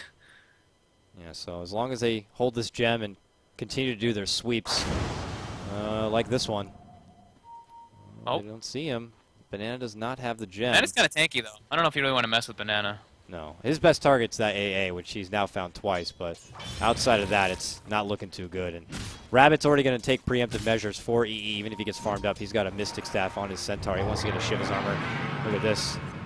What? They're calling a Stampede. They're seeing if they can scout out Fata, who does get the TP off. They're kind of just jumping all over the place, seeing if they can catch anyone out. But And Roche is back. Roche is back. Hal's already in the pit, going to town. And that's the They other only thing, need though, two is extras. Hal's continuously farming up in the meantime. He's got his F-Blade, and now he'll benefit from this. And a Manta on top of that. About a full Manta. He's farmed out fine. Look at that Vengora. That's the thing. Like with Roshan has Vengora usually fallen doesn't to the add so dark. much damage because it's based off of your base. It's off your base damage. Mhm. But Morphling is all base damage, so he gets plus 100 damage just from that Vengora when he's near him. Yeah. When he's near. When he's near, of course. It's quite insane though. Yeah, and I would imagine now with the Aegis on hand, they can all get quite near to each other and maybe consider going for a swift push. Cloud9 are going to add pressure elsewhere. As you can see, they're all up in this top lane, seeing if they can kind of take down a tier 2, find farm elsewhere, divert attention as much as possible, but at some point they might need to consider doubling back and trying to pull out a defense, as it looks like they are going to start breaking the high ground right here. There's a replicate Radiant's on the bottom brew. tower is under Moving forward, attack. maybe they can hope to bait something out with it, Radiant but structures they're going to wait are out How the just fortification. stops and- everything. and he's like, fine, that's fine, I'll wait. Just, Agnum's picked up on Razor, so he's going all in. He doesn't want to buy back in case this gets ugly. And the tier 3 is going to fall right now. A little bit extra damage there on Hal, and pressure now on this tier 2. He's got company waiting behind. Bananas there with the swap ready to go in case things do get ugly. But they're actually moving on in. There's your first life, going to take down Hal. Primal Split going to move on forward, trying to zone back the rest of the team as the racks will fall, just like that. Bottom cleared out right now. Moving on through, mega kill picked up from Hal. Another takedown right there. It's going to be EE. Yeah, they are way too farmed at this point. There's really nothing C9 can do to admirably try to defend out their base. So they'll take down as many as possible. Maybe consider committing for a secondary lane. Pie he goes in. Rampage right there. Popped out from Hal, who's been a titan this game. And that's a swift second game right there. Right before the 30-minute mark, it's Newbee who take back and reset it here as we now go 1-1. We're going to have a game number 3 fogged as we'll see which team is going to move on from the semis and that much closer to all that sweet, sweet cash. Yeah, it looks like Newbee just had a really good mindset of this game, good idea. They got the Panda, which Moo has a great win rate on, but overall, I mean, Rabbit just had an incredible game in that offlane. He got a really early Blink Dagger before Bone 7 did, and they were just able to do so much. And Pilot Die is actually worth negative fantasy points that game. Yeah. I didn't know that was possible. Well, if you had fantasy banking on him, I'm sorry. Condolences to you, but hopefully Cloud9 will be able to pull it back for their team. And for Newbee, they're looking to seal out the series and move on forward. We got one more game, folks. This is brought to you, of course, by us over on Beyond the Summit. I am Coddle Guy. Catch me on Twitter at Coddle Guy. The handsome man joining me is Fogged. You can catch him over at Fogged Dota, and we will be right back for a game number 3.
It's calling out.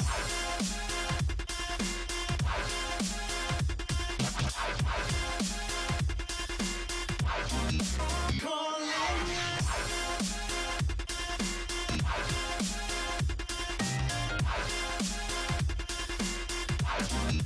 Calling.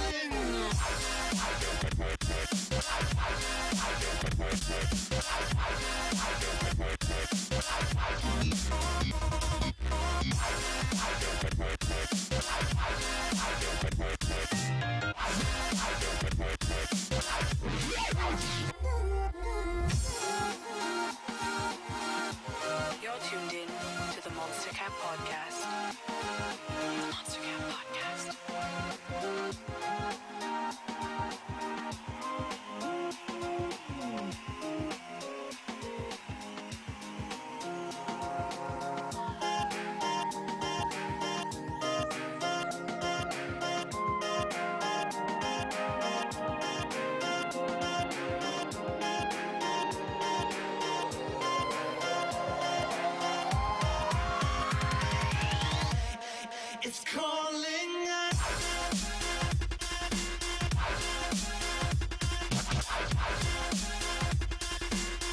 Calling out.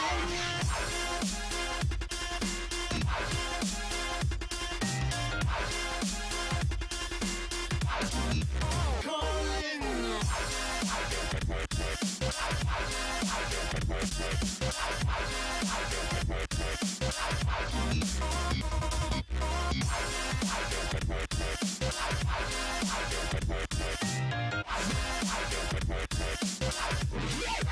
Call, call, call, call. Calling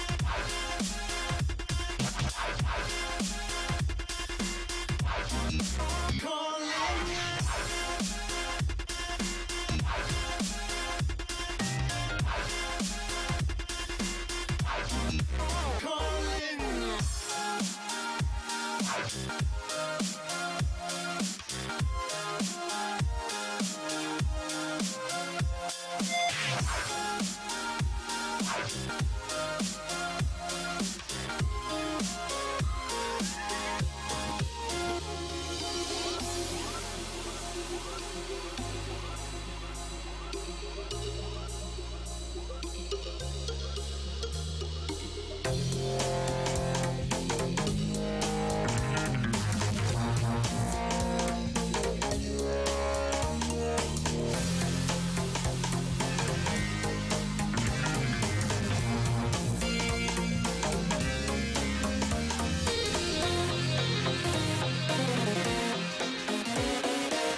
This is the Monster Cat Podcast.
And we're back into 10 game seconds number 3 remaining. of this best of 3 series here. Newbee's The World turn Cyber to Arena pick. 2014 held in China right now. It is a near $500,000 cash pool up for grabs here. Newbee's Serious turn stuff. to ban. Cloud9 versus Newbee, baby. I'm back. It's Beyond the Summit casting it for you. Joining me, the illustrious Fogged Dota from Navi US. Welcome back, my friend. You there? Sup? Yeah, I blew it on this one, or I don't know what the heck 10 happened. There was a bit of a glitch seconds trying to get into the remaining. game, so we're actually going to be casting from the Dota TV ticket. But hey, 5 you do what you seconds can. remaining. And as we You're get doing this a lot, man. what are you talking about? This stuff is out of my Cloud9's hands. turn I have to no ban. proof, but you know, LD needed help, and then you just break Newbee's everything. turn to ban. it's all right. The important thing is that we are bringing the game to the people, right? Right? Sure. Come on, guys, cut me some slack here. I'm already getting criticized enough for my camera We control. see, jumping into the draft, we can take a look at Cloud9. 10 Leaves the seconds Skywrath mage remaining. open for Newbee to grab that, and everybody knows, you know, take that Skywrath first pick. Cloud9's turn to Yeah, I got to get the ban. Skywrath first, and Batrider's got to be involved somehow early on, so Cloud9 get it, but they also get their precious Naga Siren for Eternal Envy. So, So more much of that, fun, can't wait. Yeah, Nerd Sweat kind of farming it up right now, trying to be a nuisance later in the game. Could be a 10 little more seconds elusive, definitely remaining. benefiting a lot more with the Song of the Siren Ultimate. 5 Things are going to be a little more seconds safer remaining. here for Cloud9, so looking to benefit on top of that one. It's Newbee, though, who also Reserve get a hold of the time. War Runner. We saw tremendous play from Moo with this Centaur last game, right? Am I right, brother? Yeah, dude. Oh, I just blew it. I accidentally Yeah, hit that dude. freaking bar on the bottom, and I need to go live. Here we go. Reserve Wow, time. fantastic. I wish I could disable that 5 thing. seconds Anyways, moving on. remaining. Newbie still don't want to have anything to do with the Terrorblade and Visage. It worked to their benefit to ban out those last time. They ban out the 2, they ban out the Razor, and they ban out the Fata Puck. And on Solid Cloud9, got to get rid of that Brew. Got to get rid of the Death Prophet. And they get rid of the Vengeful Spirit. So pretty traditional. Do you believe that this is the makings of what they say is, quote, the meta for this 6.82 patch as far as early draft? Cloud9's It must turn be. to I pick. mean, I don't know if this. I'm still weirded out by the Batrider being grabbed so early. I guess people are just to get the streak money, just get the like a kill once people are really high up with net worth, and just using the Batrider to that extent. I didn't think he really got such a massive type of buff from this patch, but It's I don't working know. good It's for just him. a little odd to see it. 10 seconds So remaining. Cloud9 ban out the Dragon Knight. We saw last night 5 tremendous seconds remaining. Dragon Knight play there from Newbee, and he was able to just get away from any sort of bind. Reserve and anytime they tried to time. gank him, it was just proven to be much too difficult for him. Newbee's So turn to the extra pick. pushing power is something they don't want to be dealing with and sustain in lane. So I'm just shocked that Cloud9 actually. I mean, I don't know if it's as strong anymore, and they already have a Centaur, but Newbee's one of the big fans of Void, and now Cloud9 just left the Cloud9's Void turn open to with pick. Skywrath already and picked by Newbee. So we'll see. I mean, this could set up for your traditional Skywrath Void combo if Newbee want to grab it. I mean, they already have an offlaner picked up here for Centaur, but they could roll with that mid lane Void. But now they have Ember, so I don't know now. Unless they do a safe lane Void farm or safe lane Ember Spirit, they can still call an audible and change things up, I suppose. But an Ember Spirit, I don't get to see this hero quite as 10 often as I used to, seconds I feel. remaining. As, you know, he does have a bit of a shaky start, 5 but seconds regardless, with the benefit of remaining. your Flame Guard, he can find his farm, and later on, he's going to be able to help with those Naga Reserve Siren time. illusions, I would imagine. The What? Sleight of Fist and the Oh, I Cleave. was so confused. What? I'm like, how do you see Ember? I'm like, they haven't even picked yet. What? Are you I not live? disconnected. Oh, you DC'd? Oh, no, I'm just a prophet, brother. Yeah, I think they're going to pick an Ember. I think so. Yeah. I don't know. I was just like, what? It's not even their pick phase. How'd they pick Ember? All right, well, we'll get you back in the game, I suppose. This is I'll you be can just back in blame it now. me more for the ticket. Haven't used the ticket. No, but- dude, you're perfect. Don't worry. Thanks, man. Thank you. Ember Spirit grabbed you on Newbee, and now it's the ball's in Cloud9's court here for the draft. Is they already benefited on picking up a Dazzle. Not someone who can really roam around too early, but someone who could add a little extra sustain to his comrades in need, whether it's going to be EE on that Naga or what have you. And, well, they're going to keep going on forward. I mean, normally I'd see him hand in hand with someone like a Lycan, but Newbee's I imagine turn that's to not going to be pick. the case. Lycan not even touched this draft thus far, but Beastmaster now going to be grabbed. And I haven't seen Cloud9 personally play this hero yet. He probably was picked up in the preview. Do you remember last night? Was he picked up? Is this a Bone 7 Beastmaster? Because they already have a Batrider as well. So maybe a They had support? it. They had it yesterday with Puck, didn't they? Beastmaster Puck. Beastmaster Puck? As a support, though, 10 Beastmaster? seconds remaining. I think it was a Beastmaster support. Yeah, I think Pi was So playing. that's the case. You know that could still work here. So you have your Beastmaster Dazzle support. So they contribute a lot. They're banking, though, on what looks like a favorable mid to late game, though, not looking to get too much happen early. And look at this, the Enchantress grab. I haven't seen this pretty lady in quite a while as Newbee do pick it up. And this is someone who does like to contribute a lot early on into the game. And Cloud9 might need to shake off their anti-Antris plays here, maybe looking for an early smoke, early rotation into the enemy jungle, trying to remove some of the extra jungling potential from said Enchantress. But pretty much she'll ideally be looking for picking up a significant creep and trying to add pressure on this mid lane, whoever this mid lane may be. Now, not benefiting from a Razor again or a Puck. What's Fodder to fall back on at this point as far as mid lane potential? Any ideas, Fogged? I'm trying to think. Better think. Morphling get a ban here on Cloud9. They don't want to be dealing with that How Morphling. So How instead can opt for something else. If he needs to consider contesting this Naga, they might need to consider something with a little more benefit as far as wave clearing. Skywrath's going to be having a rough time later on, I would imagine, going against that. But more wave clearing would definitely be to their benefit, I would imagine, as far as dealing with these illusions, because they can be quite the nuisance later on. Yeah, man, I'm really trying to. I'm kind of just stuck at this. I don't really know what they're going to pick up. They banned out most of Fada's usual heroes. Yeah. I know he plays a Beastmaster sometimes too, but I'm pretty sure this is going to be like a Beastmaster Batrider duel off lane. All right, so like a 2-1-2 kind of a lineup. I can see that. I dig it. Beastmaster mid was something of the olden days that used to be done, but no one really about that anymore. But who knows? Yeah. Thinking outside the box can benefit you, and Cloud9's wanted to do it, and there's your Wind Ranger. To be grabbed up there as your final pickup here, but these are three different kind of off-lane heroes in their pool that is making me second-guess where the hell they're going to decide to lane this whole thing out for Cloud9. I think it'll probably be Fada, Wind Ranger mid, so he can put pressure. Yeah. And he can kind of dodge ganks a little bit with that Wind Runner. And I think it's going to be the 2-1-2, honestly. All right. It's something Seeds really does enjoy doing, and they're quite good at it. So with that said, a potential Wind Ranger Ember Spirit head-to-head in the mid lane, who do you got? I mean, Wind Ranger can put up some pretty decent damage. And, being able to try to break through the Flame Guard is something else. I think they might still be saving on their last pick. Usually, I think Hal plays the Ember. Actually, I think both of them do. They're one to switch it about a bit, and I'm sure they're just as puzzled as we are about what the hell Cloud9 are thinking here with this kind of a draft. It's somewhat greedy, with the exception of Dazzle, but we'll have to see. I mean, Newbee are probably also baking out the idea. This is a team that did a fantastic job drafting against Na'Vi last night. Really just had their number as far as what they were expecting. But for Cloud9's pickup here, they could be a little bewildered as far as what they're going to be expecting. And really, who's to guess? I mean, if I was C9 does have a stun this time in their lineup before level 6. They have a Shackle shot. Yeah, they have the Shackle. And I guess a net. And later on, they'll benefit from, of course, the Beastmaster ult. That'll set up a very nice, follow-up to maybe a Batrider Lasso lead-in. And then, of course, Naga's just going to be banking on trying to find farm throughout the game. Dazzle, I would imagine, not going to be too far from her, allowing some significant farm early on. But isn't it nice not seeing Lycan and Void every game? They're both in the pool. Yeah, I was saying that earlier while you were reconnecting. No Lycan to be seen. That was the most picked and banned from previous patch, but not really having about it. He was changed around a bit. His shapeshift time has got a bit of delay now, but he's got much more movement speed.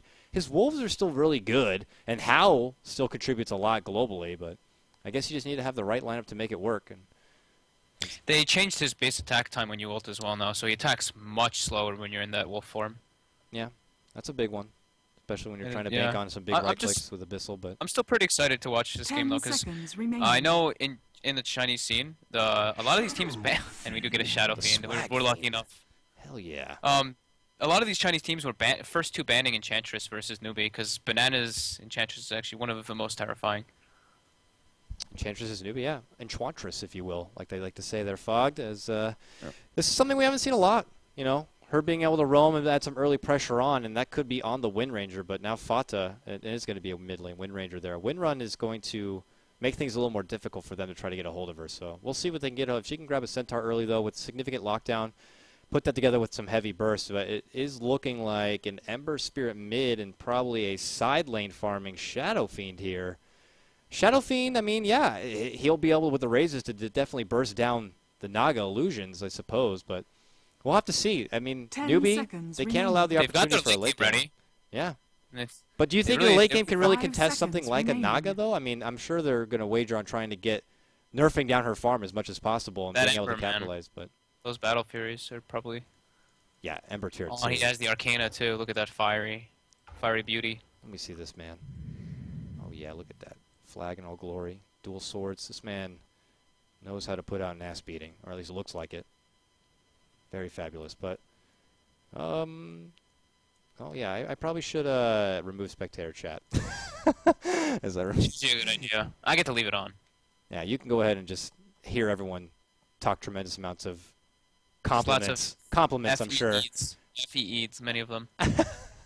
It is what it is, though. We're making do as we are going to have a bit of a pause right here. Remember, folks, this is the final game here in this best-of-3 series between Newbee and Cloud9, but we do have plenty more action to come, and actually have the schedule right over here for the WCA 2014 following this series. We got VGN Alliance are going to be going toe-to-toe. I believe LD is going to be bringing you that action, and then after that we have 2 games happening at the same time. We got Navi and LGD going head-to-head, and also IG going against Team Malaysia. So, ideal kind of a setup right there, and I'll be back for one of those 2 kind of games. I'm not sure which exactly, but we'll see how it goes. And as we still continue to wait it out here, bit of a small pause. Impressions, though, so fogged, if you had to wager your rares on either team?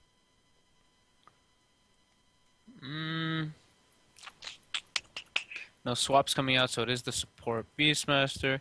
It all really depends on how it starts out. Like, if they can get a couple nice rotations from Banana, they can snowball really hard with it. Because C9's lineup, if they fall behind too hard at the start, they have a hard time of recovering. Oh, yeah, there we go. Oh, I see what you're talking about now. Man, What? the Arcana on Shadow Fiend. Very nice. Oh. What were you talking about before? What Ember swords? Spirit. I'm just being a Jesus. dumbass. I was you know? wondering, you were talking about swords, and I was like, Shadow Fiend's got fire swords. Yeah. I mean, it's all making sense now.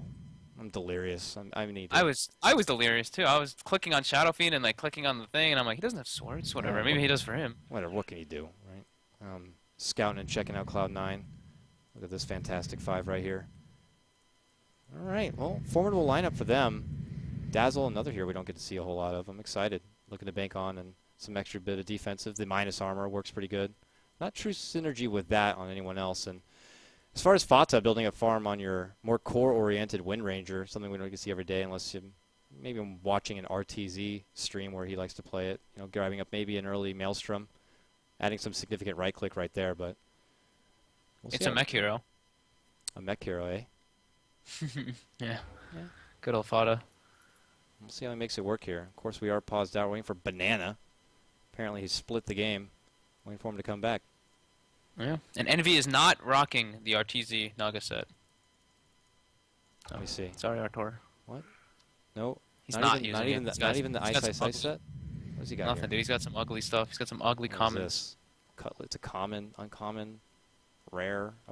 Yeah, this is for a hero you probably play pretty often. You could decorate him a little better, I suppose. Fashion's half the game.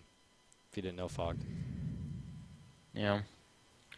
But looking all over, more so, I kind of like Newbee's draft more, except for the Shadow Fiend. I'm not too sure how I feel about this hero still. His animations feel weirder with this new skin, personally. And I don't know, I just feel like the Requiem is just doing so little damage as well. I don't know if it's something that might have gotten bugged, but I feel like the hero's just not dishing out as much damage as he used to. Yeah. But it opens opportunities for us to see new heroes try to creep in, where other heroes have been altered a bit, like your Beastmasters, of course. I wouldn't mind seeing much more of him. Maybe might go Zookeeper with this. This is a Necro book kind of a game here for Pile Die if he does manage to build up the farm and not die too much. Let's see, Necros against. Gonna do some reasonable bursts. Could add some heavy push favor with the Naga Siren. I wouldn't mind it. They're okay, except for the fact that it gives the Ember another cleave target. And he doesn't take damage while he's in the Sleight of Fist, so him killing those Necros later on will just be free monies.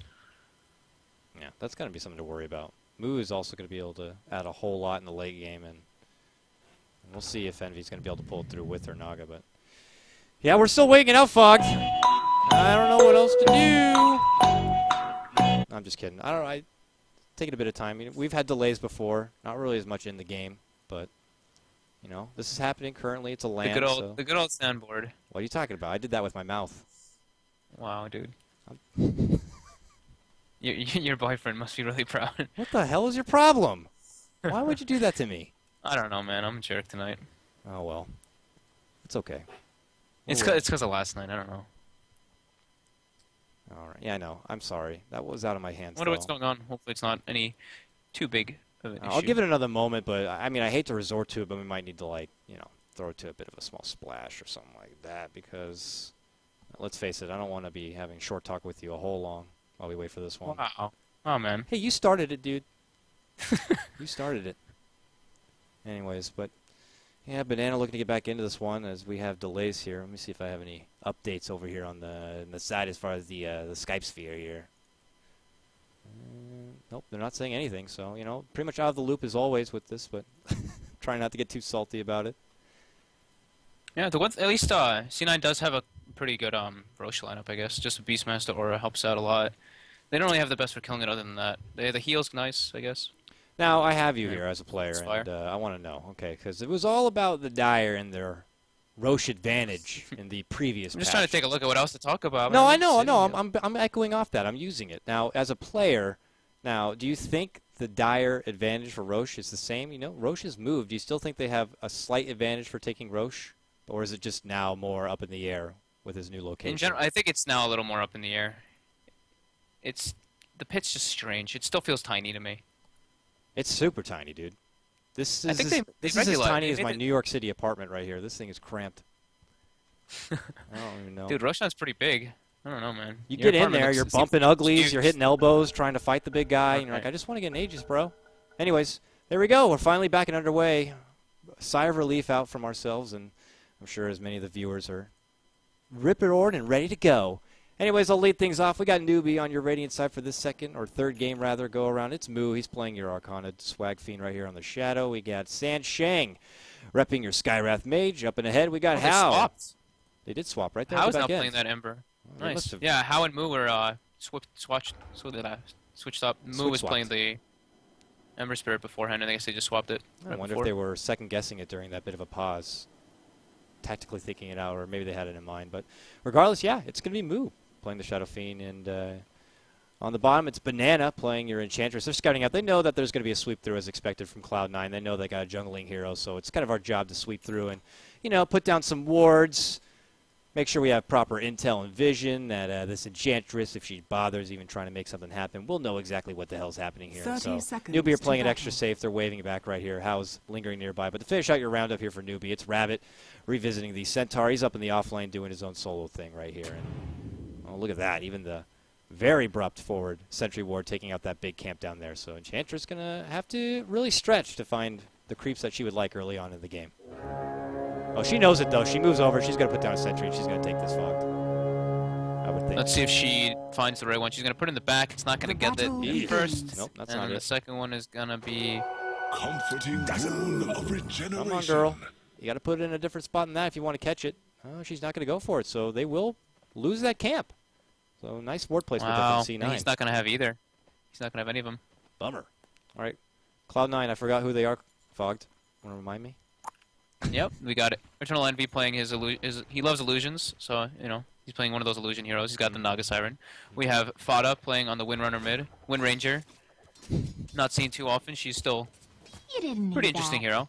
Beastmaster being played by Paladai in the support role with a Stout Shield. Dual laning with Bone 7 on the Batrider in bottom lane. And we do have, finally, AUI 2000 playing the Dazzle. Yes, so good call there. Dual offlane happening here. Paladai and Bone 7 going hand in hand here in the offlane, trying to add a little bit of extra harassment here as he throws out the axes, trying to bully them back quite a bit here. And oh, fantastic! We're going to have another pause on the field. That's right. That's the ref, and they're going to have to wait. Oh, hotkeys here as Envy didn't get his setup properly here for the Naga. But now that we were talking about the Naga and him loving his illusions, I was reading something earlier today. The new item, the Crimson Guard, if you will, many favor this kind of a pickup when you're going against one of these kind of heroes where they have heavy illusions. Do you think that's I don't know how much you had the time to experiment with the new item, but do you think that's a favorable pickup when you're going against someone like a Naga in this kind of a game where they're going to be dealing with a heavy assault of illusions coming your way? Sounds like it could be. I mean, you get it on the Centaur maybe if he somehow gets to a point. I mean, ideally, I know you want to get your Blink Dagger and everything in line, but maybe I think you have should higher get priority of items to be considering a Crimson Guard for the most part. And usually it's just the Radiance that's being obnoxious. All right, no But problem. maybe. Just I make mean, it I haven't small really talk, gotten to Fog. Take it easy, all right? I haven't really been able to experiment with it too much. I mean, I'm a support. I don't really see too many support players pick up a Crimson Guard, unfortunately. All right, well, we'll Except maybe see. Wisp. All right, up That here in the Wisp top still goes- got me. The Wisp is great. I mean, the bottle Just early give- with the dual rune and everything happening, it's really nice, but not when you're going against the AA as we saw last night. So, regardless, still the 2-on-2 matchup here, kind of working out at the start here for Cloud9 is it's really making things uncomfortable a bit for this Ember Spirit, but already we're seeing a rotation here, Sansheng and Banana. Banana, where is your friend? It's going to be this Wild Wing over here, building in some extra farm, but nothing to really gank with, and look at this. You even have your bird, the Scout Hawk, making things even more difficult there for Banana in the jungle. And Mud Golems, too. This is a nightmare for jungling Enchantress right now, as she has to find any sort of opportunity to get something. But that early game gank potential that you like out of your Enchantress is just not really going to be there for Newbee, at least at this point in the game. So, regardless, though, they do zone out. They grab up the room. It's a haste. It's going to be picked up by Sansheng. Yeah, and Bounty Rune picked up by Dazzle top. Unfortunately, we don't get a little notification on the side to see when the runes are picked up. It's kind of annoying. Oh, well. And hopefully we get to see. I don't think we get to see items picked up either on the side. We got nothing. We just got to guess. Yeah, that's okay. Keeping an eye out. Working on that intuition, I guess you could say, as Rabbit does get zoned back a bit. He's down to half-life, forced to pop off the salve here. But regardless, Enchantress, or not Enchantress, rather, Eternal Envy finding the farm he would love to have here in the lane, making it work. He's at 8-1 CS, and Owie right there, bringing back the creeps, keeping the equilibrium in their favor. Well up and above as far as CS goes. 17-5 here, though, for Fata, going toe-to-toe with the Shadow Fiend. Shadow Fiend, one of those heroes that really could take control of the lane, but actually proving to be rather tricky here. And even wanted to pull the trigger on making something happen on Fata, he does have that Rin run to fall back on to get away from a hairy situation. So I'm really liking this matchup here and pulling out this Wind Ranger in the mid lane. Yeah, Banana just decides to get the hell out of his own jungle. He's got only that one big camp, so he's like, I need to try to do something else. And he smokes up and goes toward top to find a creep. It's going to be, there's a troll. That would love to be ideal, but they're actually making it go. They're going to use the slow and try to make it go on Owie. Owie pushing forward, does not have a level in Shallow Grave, so if he catches up and gets a nice stun, he fakes it once. Can't catch it yet. Pretty fast Dazzle Got right 5 here. movement speed on him. Yeah, he's like, I'm getting away from you, buddy. Can't catch up, not even with that slow, and yeah, he slips away. So, That was really close to being a kill. I think Rabbit might have had the time to stop, but he got a little bit juked out. it's gonna be a Either way, DD nice room. movement there from AUI. Anytime to avoid an early gank attempt like that is definitely very profitable for him overall, and still Eternal Envy will just hang in the lane while everyone gets distracted elsewhere and find his farm. So good stuff to early start here, but Banana got the Harpy. This could be really obnoxious yes. for Envy. aha, yes, hate my long-range chain lightning Night here. vision. What a Night pain. vision, chain lightning. What a pain in the ass this thing is. It continues to zap It really him out. is. Even EE is just like waiting at the side like, oh, God, that's not what I want to see. But he'll linger it about right here and really test his microwing skills here as Banana will wait it on the side instead. So He's got like a full 80 seconds where he's like, yeah, I don't want to lane. he's just waiting at any time. Man, the range! Are you kidding me, Fogged? It's insane, man. What is it? It's 900, I think, right? Yeah, look at that thing. It's 900, but it can go like up to 12. I don't know. It's some It's nice.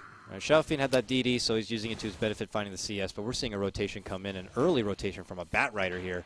Looking to move on through. He's going to catch up Banana. Banana with the double slow now. But they can't commit for this one. They know Centaur's right there to back him up with a stun if needed. But they're like, get rid of that freaking Harpy creep if I can. But no, Owie overcommits. Oh, the double edge. Yeah, it's slamming in. Bam! That took him down from half to nothing right now. EE trying to make him pay right now. Gets out in snare. Now this is going to be finicky here. But Rabbit does get away. Owie with the overcommitment, the bloodlust to take out that very, that Harpy. It's a pain in the ass, but as he dies, he does get a bit of a valiant kill there on Owie. So. Oh, well. It's a Newbee to strike first. Nice rotation from Banana going up to her there. So he's guaranteeing now Rabbit a good amount of farm. And they're putting some pressure on Envy. While Moo is having time of his life admitted. He's actually doing really well. Yeah, the benefit of that DD is really getting him back in here. He's 32-8 now, and Fata is only at 29. He moves up at 6 minutes. It's a bounty rune that's going to be at the top, so this prompts Fata to run right down to the bottom where he's going to run right into a haste rune here. And All the meanwhile, it's been relatively quiet here on the bottom. As Hao and the Ember Spirit has been building up huge CS for himself. 40 and 21. Newbee's taking over the enemy jungle. Yeah, they certainly are here. They just took Bone 7's double stack there. Banana took the Centaur, and then Moo went over and raised and took the last hits. They literally bullied him out of there as he has no life. He's forced to go all the way back to the base and rejuvenate a bit before he does come back into the mix. But that is that much longer away from getting your Radiant's prized middle Blink tower Dagger is on under your attack. Bat Rider. So very, very rough stuff for them. At least Pie's able to find some nice levels down here, while the Bat Rider is just doing stacks of jungle. So he's going to be able to find quite an early level 6 on Beastmaster, but he is getting little to no CS. Yeah, he's getting no farm whatsoever and really allowing Hao to get all the farm he could ever ask for right here. And he's 46, and you compare that to the other side of the map on Eternal Envy, who's at 24. It's definitely looking nice here for Newbee at the early start, but we might potentially have a long game ahead of us. It is a Naga game after all, as they shifted over right here. And look at this, even Banana with the Centaur is just constantly giving C9 a headache here. Yeah, they're not letting Envy get free farm at all. They're going to keep putting pressure on him, and now Moo's doing what I figured he was going to do. He gets his jungle camps back up, and he backs up and starts jungling a bit and giving his Skywrath some XP mid, but Skywrath almost dies to Fada, and now he goes over and takes over the mid roll again. And also bottom, they pulled the trigger on trying to make something happen there on Pylai die, and it forced him to TP all the way back. So even more space right now for Hao on that bottom Ember Spirit to get all he can want. He's got phase boots already complete. Nearly 1,800 gold for this Ember Spirit. This is going to potentially be the early makings of what I would imagine could be either a set of drums, or if he wanted to get greedy and go for the early makings of his Battle Fury, he might be able to.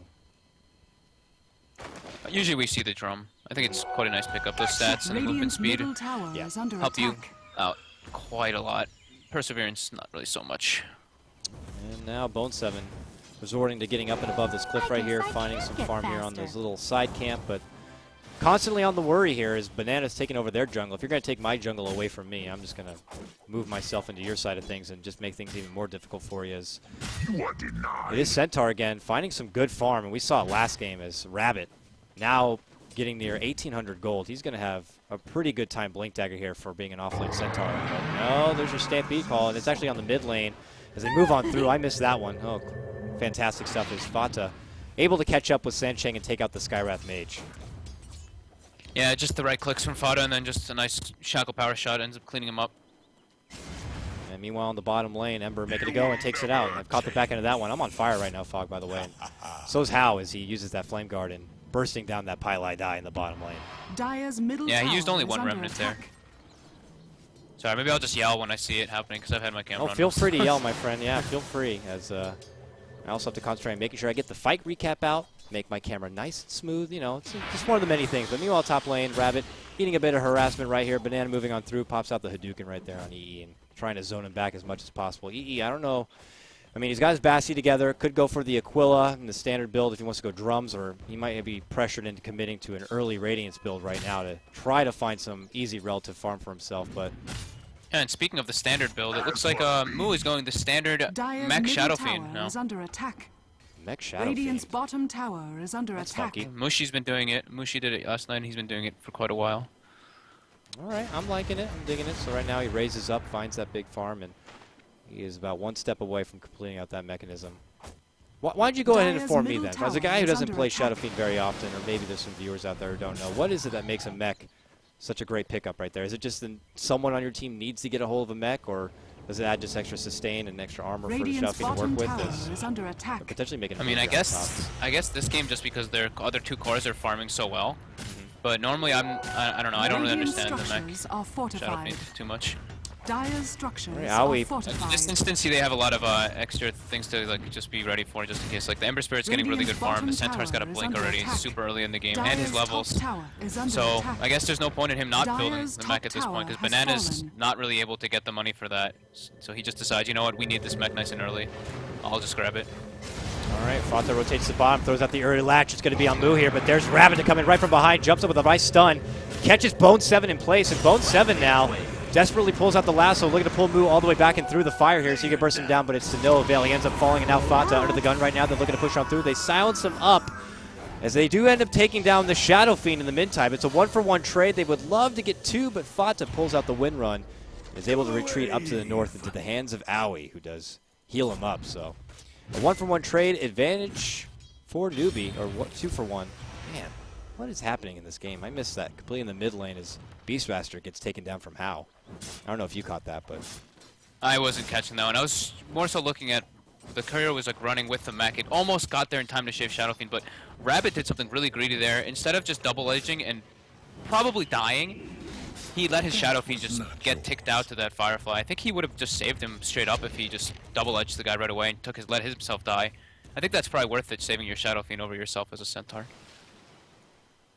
And yeah, now the mech comes out. It was probably like 2 seconds, 3 seconds away in the bottom lane, and he unfortunately goes down. But they're still finding a lot of farm, and Hal, like you said, finding those kills on the Beastmaster twice now. yeah. And just finding a ton of farm. I mean, he's got the phase. He just bought the drum, you said, and now he's got a Perseverance on top. Nice grab for him, and that puts him much closer to getting hold of that Battle Fury, which you'd love to grab in there. Bone 7 finally gets a hold of that precious Blink Dagger. A little later than you like on your Bat Rider, but still gets a hold of it. Maybe a Dire's smoke to bottom come shortly tower is after and they under get it attack. going, but pressure on the mid lane right now from these damage dealers here on the side of Newbee. And the lingering Sansheng as well would love to zone back, and they would love to just get another objective here. It worked for him last game. Oh, there's a nice latch, catches on 2, but they push on through. Rabbit coming in from behind, catches out Pylite Eye, but there's your blink and latch there. They're actually going for the tanky Centaur. They quickly burst down Pylite Eye, and obviously they cannot do the same damage to Rabbit, so they're forced to zone back now, and they pull out the fortification there. And Banana committing pretty heavily here for Enchantress. Pops out the wand, is able to heal up with that Nature's Attendance, and now they're going to right-click down this tower and grab it. Oh, Blink forward does whiff the stun there on Owie. They can't quite get it, but Wizard Shackle manages to grab on Fata, and they get him back. So, And Banana's Urn Charger, they're ticked out Bat Rider actually at the secret shop. oh, rough. Really, really well done by him. That Urn, man. But also, if you look at how the way that Newbee just played that entire like 45 seconds or so. So first they put the ward down up on the top. Look at this, their warding. First of all, it's perfect. Basically, they put the ward up on the high ground. They walk up. They get the wraparound, and all this they can play so aggressive because they saw Envy top completely out of mana. He literally had 20 mana and was running back to base. So they knew that they could just be completely as aggressive as they wanted. It was going to be 5 versus 4, no matter what.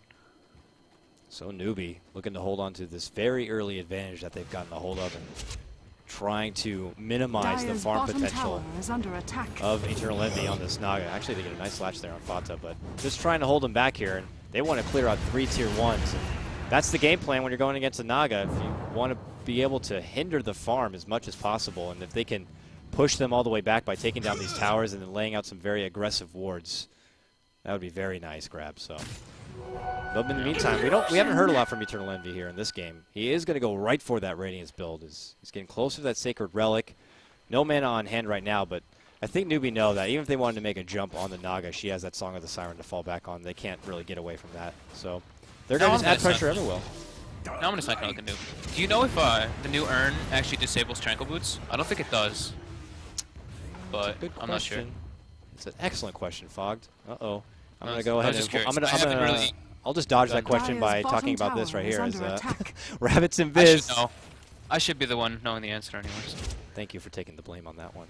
Dire's structures. No, I don't know as well. I mean, I haven't had too much time to experiment with the Urn. I know it prevents stuff like Blink, but here they go. They're pushing on through. They're using the Stampede. They'd love to get a hold of someone. Owie, self-shallow grave to save him, but the shout back coming out from Pylite Eye to see if they can lock Rabbit in place. But Rabbit very tanky. Meanwhile, behind, it's Hal who gets the killing spree by taking down Owie. He'd love another. He wants Fata. Quickly trying to burst him down. Remnant forward and gets it done. Double kill from Hal on this Ember Spirit. And they continue to fight 5 versus 4 without the Naga being there. And Newbee just really taking advantage of that as they move on well ahead here, 8-2. Okay, so the chat's calling me noob and saying it doesn't. I don't know. Well, Everybody says like physical damage and everything, and Urn is not magical. Urn is pure, so I mean, whatever. I didn't think that it deactivated them anyway. I was confused how Bone died there. Then if he has Tranquils, didn't you know that tens of thousands of people all knew that answer, Fog? Everybody knew it. Everyone knew it. Kick Anyway. this idiot now. No mercy for you. No mercy for me either. As the Mercy Lord, I guess you could say, Eternal Envy is just trying to be the dark horse for Cloud9 right now, continuing to farm up. This is on pace for a reasonable time Radiance, but you're banking on the fact that the other 4 on your team are at least holding their own, but they're really not. They're constantly on the back foot trying to get away from all the added pressure that Newbee are laying on them, and they'll just put down some aggressive wards, move on to the enemy jungle, take away that farm. from EE, and they quickly wipe out this wave, and now they're going to go for this tier 2 in the mid lane. Just objective after objective, and this is putting their net worth chart quite up there. They're already at 7,500 at 16 minutes Dyer's in. middle tower is Very under strong attack. start for Newbee in this one. Dyer's structures are fortified. Yeah, and Moo actually picks up a Blink Dagger up on that Shadow Fiend too. Good initiation tool to go ahead and hop in there, or at least be there with the mech if needed, as he wants to be right into the Dyer's fray. middle tower has fallen. And, there's your slash dash right there as they clear out the clear. Look at this. They're actually going to go for high ground. They know that the Naga might not be here to commit on this one, at least from Radiant's their perspective, bottom but tower is under attack. he is here. He's lingering back into behind, and he's going to put those illusions forward as they do have the Sacred Relic now. They'll do a little bit of extra damage, but they see it's coming, and Newbee promptly pulled back here. And Fada's going to go ahead and get a hold of his Force Staff grab, and for Newbee, they're going to create as much space as possible, and a deny. going for a you know. rush. And, oh, man. Just a big FU to C9 right there. Yeah. Oh, you're going to get a little bit extra money? No, you're not. You're really not. Nope, Rabbit's right there to shove it on back. And Rabbit's got his Force Staff. I imagine he's going for that extra bit of mobility. Or he's got his Staff of Radiant's Wizardry, top rather, tower and looking is to build under forward attack. towards that Force Staff. Would love the mobility to help out his allies or get into the fight, as he's been fantastic with the initiation here. And, well, for Newbee, it's all them right now as they build up farm. I mean, you may have one Naga, but we have a Shadow Fiend, and we have a Ember Spirit. Got plenty of cores here to bring it back for us. Yeah, they don't really seem too scared of like just ganking this Naga, just because they already have the Ember Spirit up with a Battle Fury, and they know that Shadow Fiend's getting quite an immense amount of farm, and even Centaur on top of that. So they're all pretty good at illusion clearing, and Envy's gonna have a Naked Radiance pretty soon, which is nice to have the Radiance, but it's naked, so the illusions are very, very squishy. On a Fish Lady with not even 900 life, you could do a good punch, but you're not gonna be able to take one, that's for sure. So he stops back. He would love to just continue to farm up even further. I mean, at this point though, you can't commit for maybe something like your drums. He's just gonna be more focused on trying to bring it back. There's your Radiance on cue, now complete. But Sold his Bassi for it too. oh, that's when you fall in desperate times right now. Is the pressure continues in the Dyer's mid top lane. tower Newbee is under just attack. know how to punish a Naga pick better than most. As well, and it's they're gonna fly out here on Moo, but they're Radiant's dancing here in the bottom mid lane. tower is And under meanwhile, you attack. have a mild split push happening here as Dyer's How top is tower is under removing the attack. creeps from behind the tower. At least they can try to go for a tier 2 if this doesn't work out here in the mid lane. And it looks like that is going to be the game plan. They pull back from that mid, adding a lot of pressure, diverting the attention of Radiant's C9 bottom there. tower is under attack. And they'll move right up to the top and get a hold of another tier 2, leaving only Dyer's one hour top tower tower standing here is for under attack. Cloud9. Cloud9 have only taken one tower, and that one tower was a deny. Dyer's Have they top have they tower actually has gotten to use fallen. Lasso or Roar? I don't think they've been on the offensive in quite a while. But yeah, I don't. I think maybe there was one Lasso. I maybe zoned out for a second if they even got it. Yeah, he used it bottom. Okay. Yeah, but I don't think there's been a Beastmaster Roar though, unfortunately for C9. Yeah, use it on that Shadow Fiend behind the tower. It did lead to the kill, but it was more of a desperation attempt to try to avoid any sort of incoming additional damage. But well, they jump in, they see the Naga illusion, they promptly take it down right there. And well, Envy is done with his Radiant's side of the bottom map. He tower wants to is shuffle under on through attack. to the Newbee side and try to find what farm he can. But Newbee is not letting up. You can try to move outside your base and find the farm. We control your jungle, but if you commit all the way to the other side of things, you know, we're just going to keep moving mid. But he's trying to cut out this wave here. This is a nice little attempt right here to prevent the additional pressure. But they've already moved on in, and they slam down Fada. Take him down. They're looking for Pylai next, but as they zone back, they're going for the tier 3. And, well, this tier 3 is going to fall very quickly. And now attention on This the game is racks. looking mighty over. Yeah, Fata is forced to buy back, and Dyer's Envy middle barracks are not under going to be attack. here. I don't even think Envy has a... Yeah, he does have a TP, but he's not even He moving cut in. the creep wave, so they have no creeps now. If they don't keep, yeah, now base there's backdoor protection, so they can't even hurt the buildings. Yep. But they're committed on staying, and they managed to get a pick off there on Bone 7. Take That down was the a really nice Batrider. move there by Envy. That Under attack. I didn't even really notice. Newbee still doesn't notice. They're still hitting the racks. and They're what like, the wait a hell's going minute, on?" are we this weak? What the hell's happening here? Yeah. They're forced Very to nice buckle play back. there by Envy, just cutting the creep wave there, and then finding a nice based regen rune top to be able to do it again.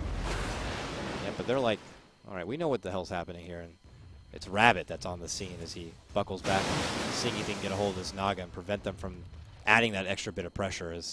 It's cheeky tactics for Envy here in Cloud9, but I don't know.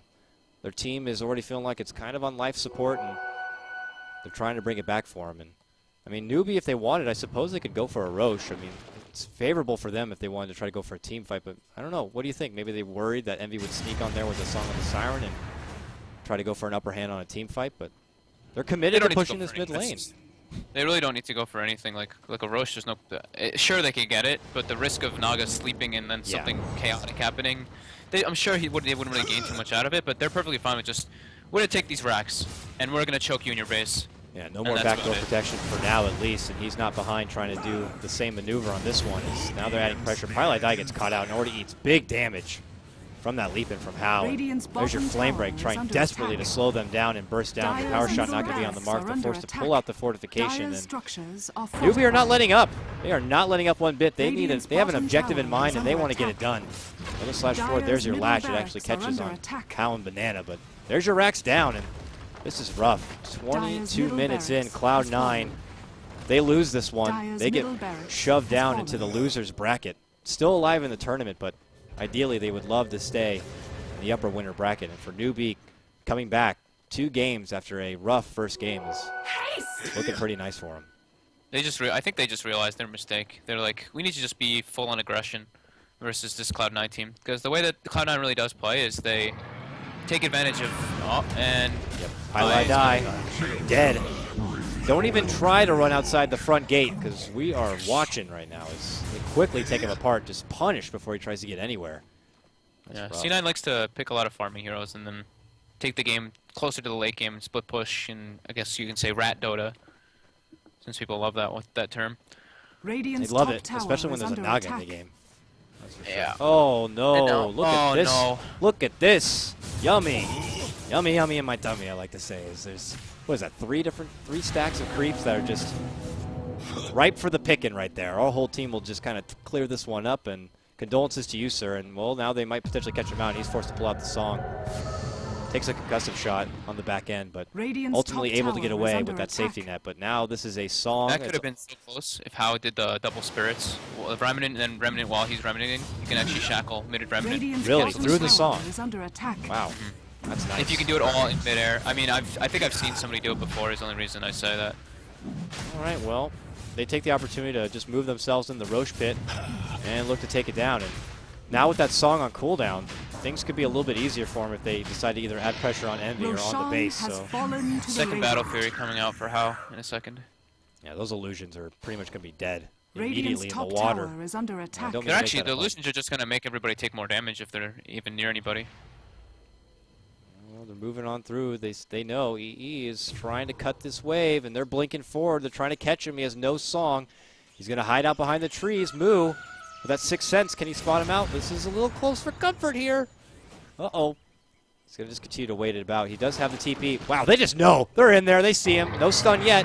They move on through, and that's all she wrote is Eternal Enemy gets bursted down immediately. 40 seconds now for him to come back into the game. No buyback, and that's Skywrath Mage picking up a 4-staff. Same goes for Bone 7, but I guess that leaves a little bit of space for the rest of Cloud9 to find some sort of farm for themselves because they're going to need all they can to try to hold a big push that could be incoming any moment. And you got to remember, Moo also has that Aegis that he recently picked up. He turned off the Radiance there too, trying to hide. Just couldn't even hide anyway. It just knew. Well, Moo finishes up a full Manta. And yeah, I think this game will be closing up very soon as Newbee getting close to that 20,000 net worth lead. Basically full map domination. And yeah, Rax is taken out in mid lane. So they're gonna just push down bottom, and yeah, I don't really see what. Yeah. No way. Uses the benefit of 2 Battle Furies to just take down that wave like nothing. Naga Illusion's doing all they can. They just fall immediately, and now already pressure on this tower. Well, Cloud9, this is about the time you might need to go for a all or nothing kind of a play right here, but I don't know what that play could be. The pressure's already on here, and there's really not much they can do. No song. Oh, song is available right now if they'd like to use it. There's your Hao pull back here coming up from Bone 7 as they bull on in. Rabbit, though, trying to take it. Fata gets saved with the shallow grave, but they're shoving them all the way back to the base. It's Moo moving on to a nice dominating streak. Rabbit cleans up another. 3 down all day here for Newbee as they move on back, and they'll clean out the last set, and they've had enough. Their Naga was not able to get to that pinnacle point you'd love to get, and Newbee knew exactly what to do as they bully on through the C9 squad, not letting them get anything. They came out really strong the last 2 games. Newbee just were... They basically knew it. It just looked like they knew what C9 was going to do before C9 even knew what they were going to do. Yeah, so rough stuff right now as Cloud9 are going to get shoved to the bottom losers bracket on this one. And Newbee going 2-1 in this series. They're going to advance forward here. And we have more action, though, coming up for you. For the World Cyber Arena 2014, coming up next, I believe we have a matchup between Alliance. No. Yes. No. Yes. Should be Alliance Vici, shouldn't it? Yes, it's Alliance and Vici. Sorry, I had my schedule fall down right over here. It's going to be VG Alliance. Yeah, I know. I should know everything, but apparently I don't. I'm sorry. But it's going to be VG Alliance here coming up in a moment's notice, actually. Trying to compare my clock over here. Actually, I think we have a little bit of a pause. Then after that, we have 2 games going back-to-back. It's going to be Navi, LGD, and IG going to be going against Team Malaysia. That's the first match of our lower bracket right now. But for us, it's Beyond the Summit. I'm Coddle Guy. Catch me on Twitter over at Coddle Guy. Joining me, thankfully, is going to be Fogged. You can catch him over at FogDota. Thank you, sir, for accompanying me on this cast. It was a fantastic time. But Newbee, going to be your victors on this one. Stick around, folks. We'll throw over some jams, and we'll be back momentarily.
My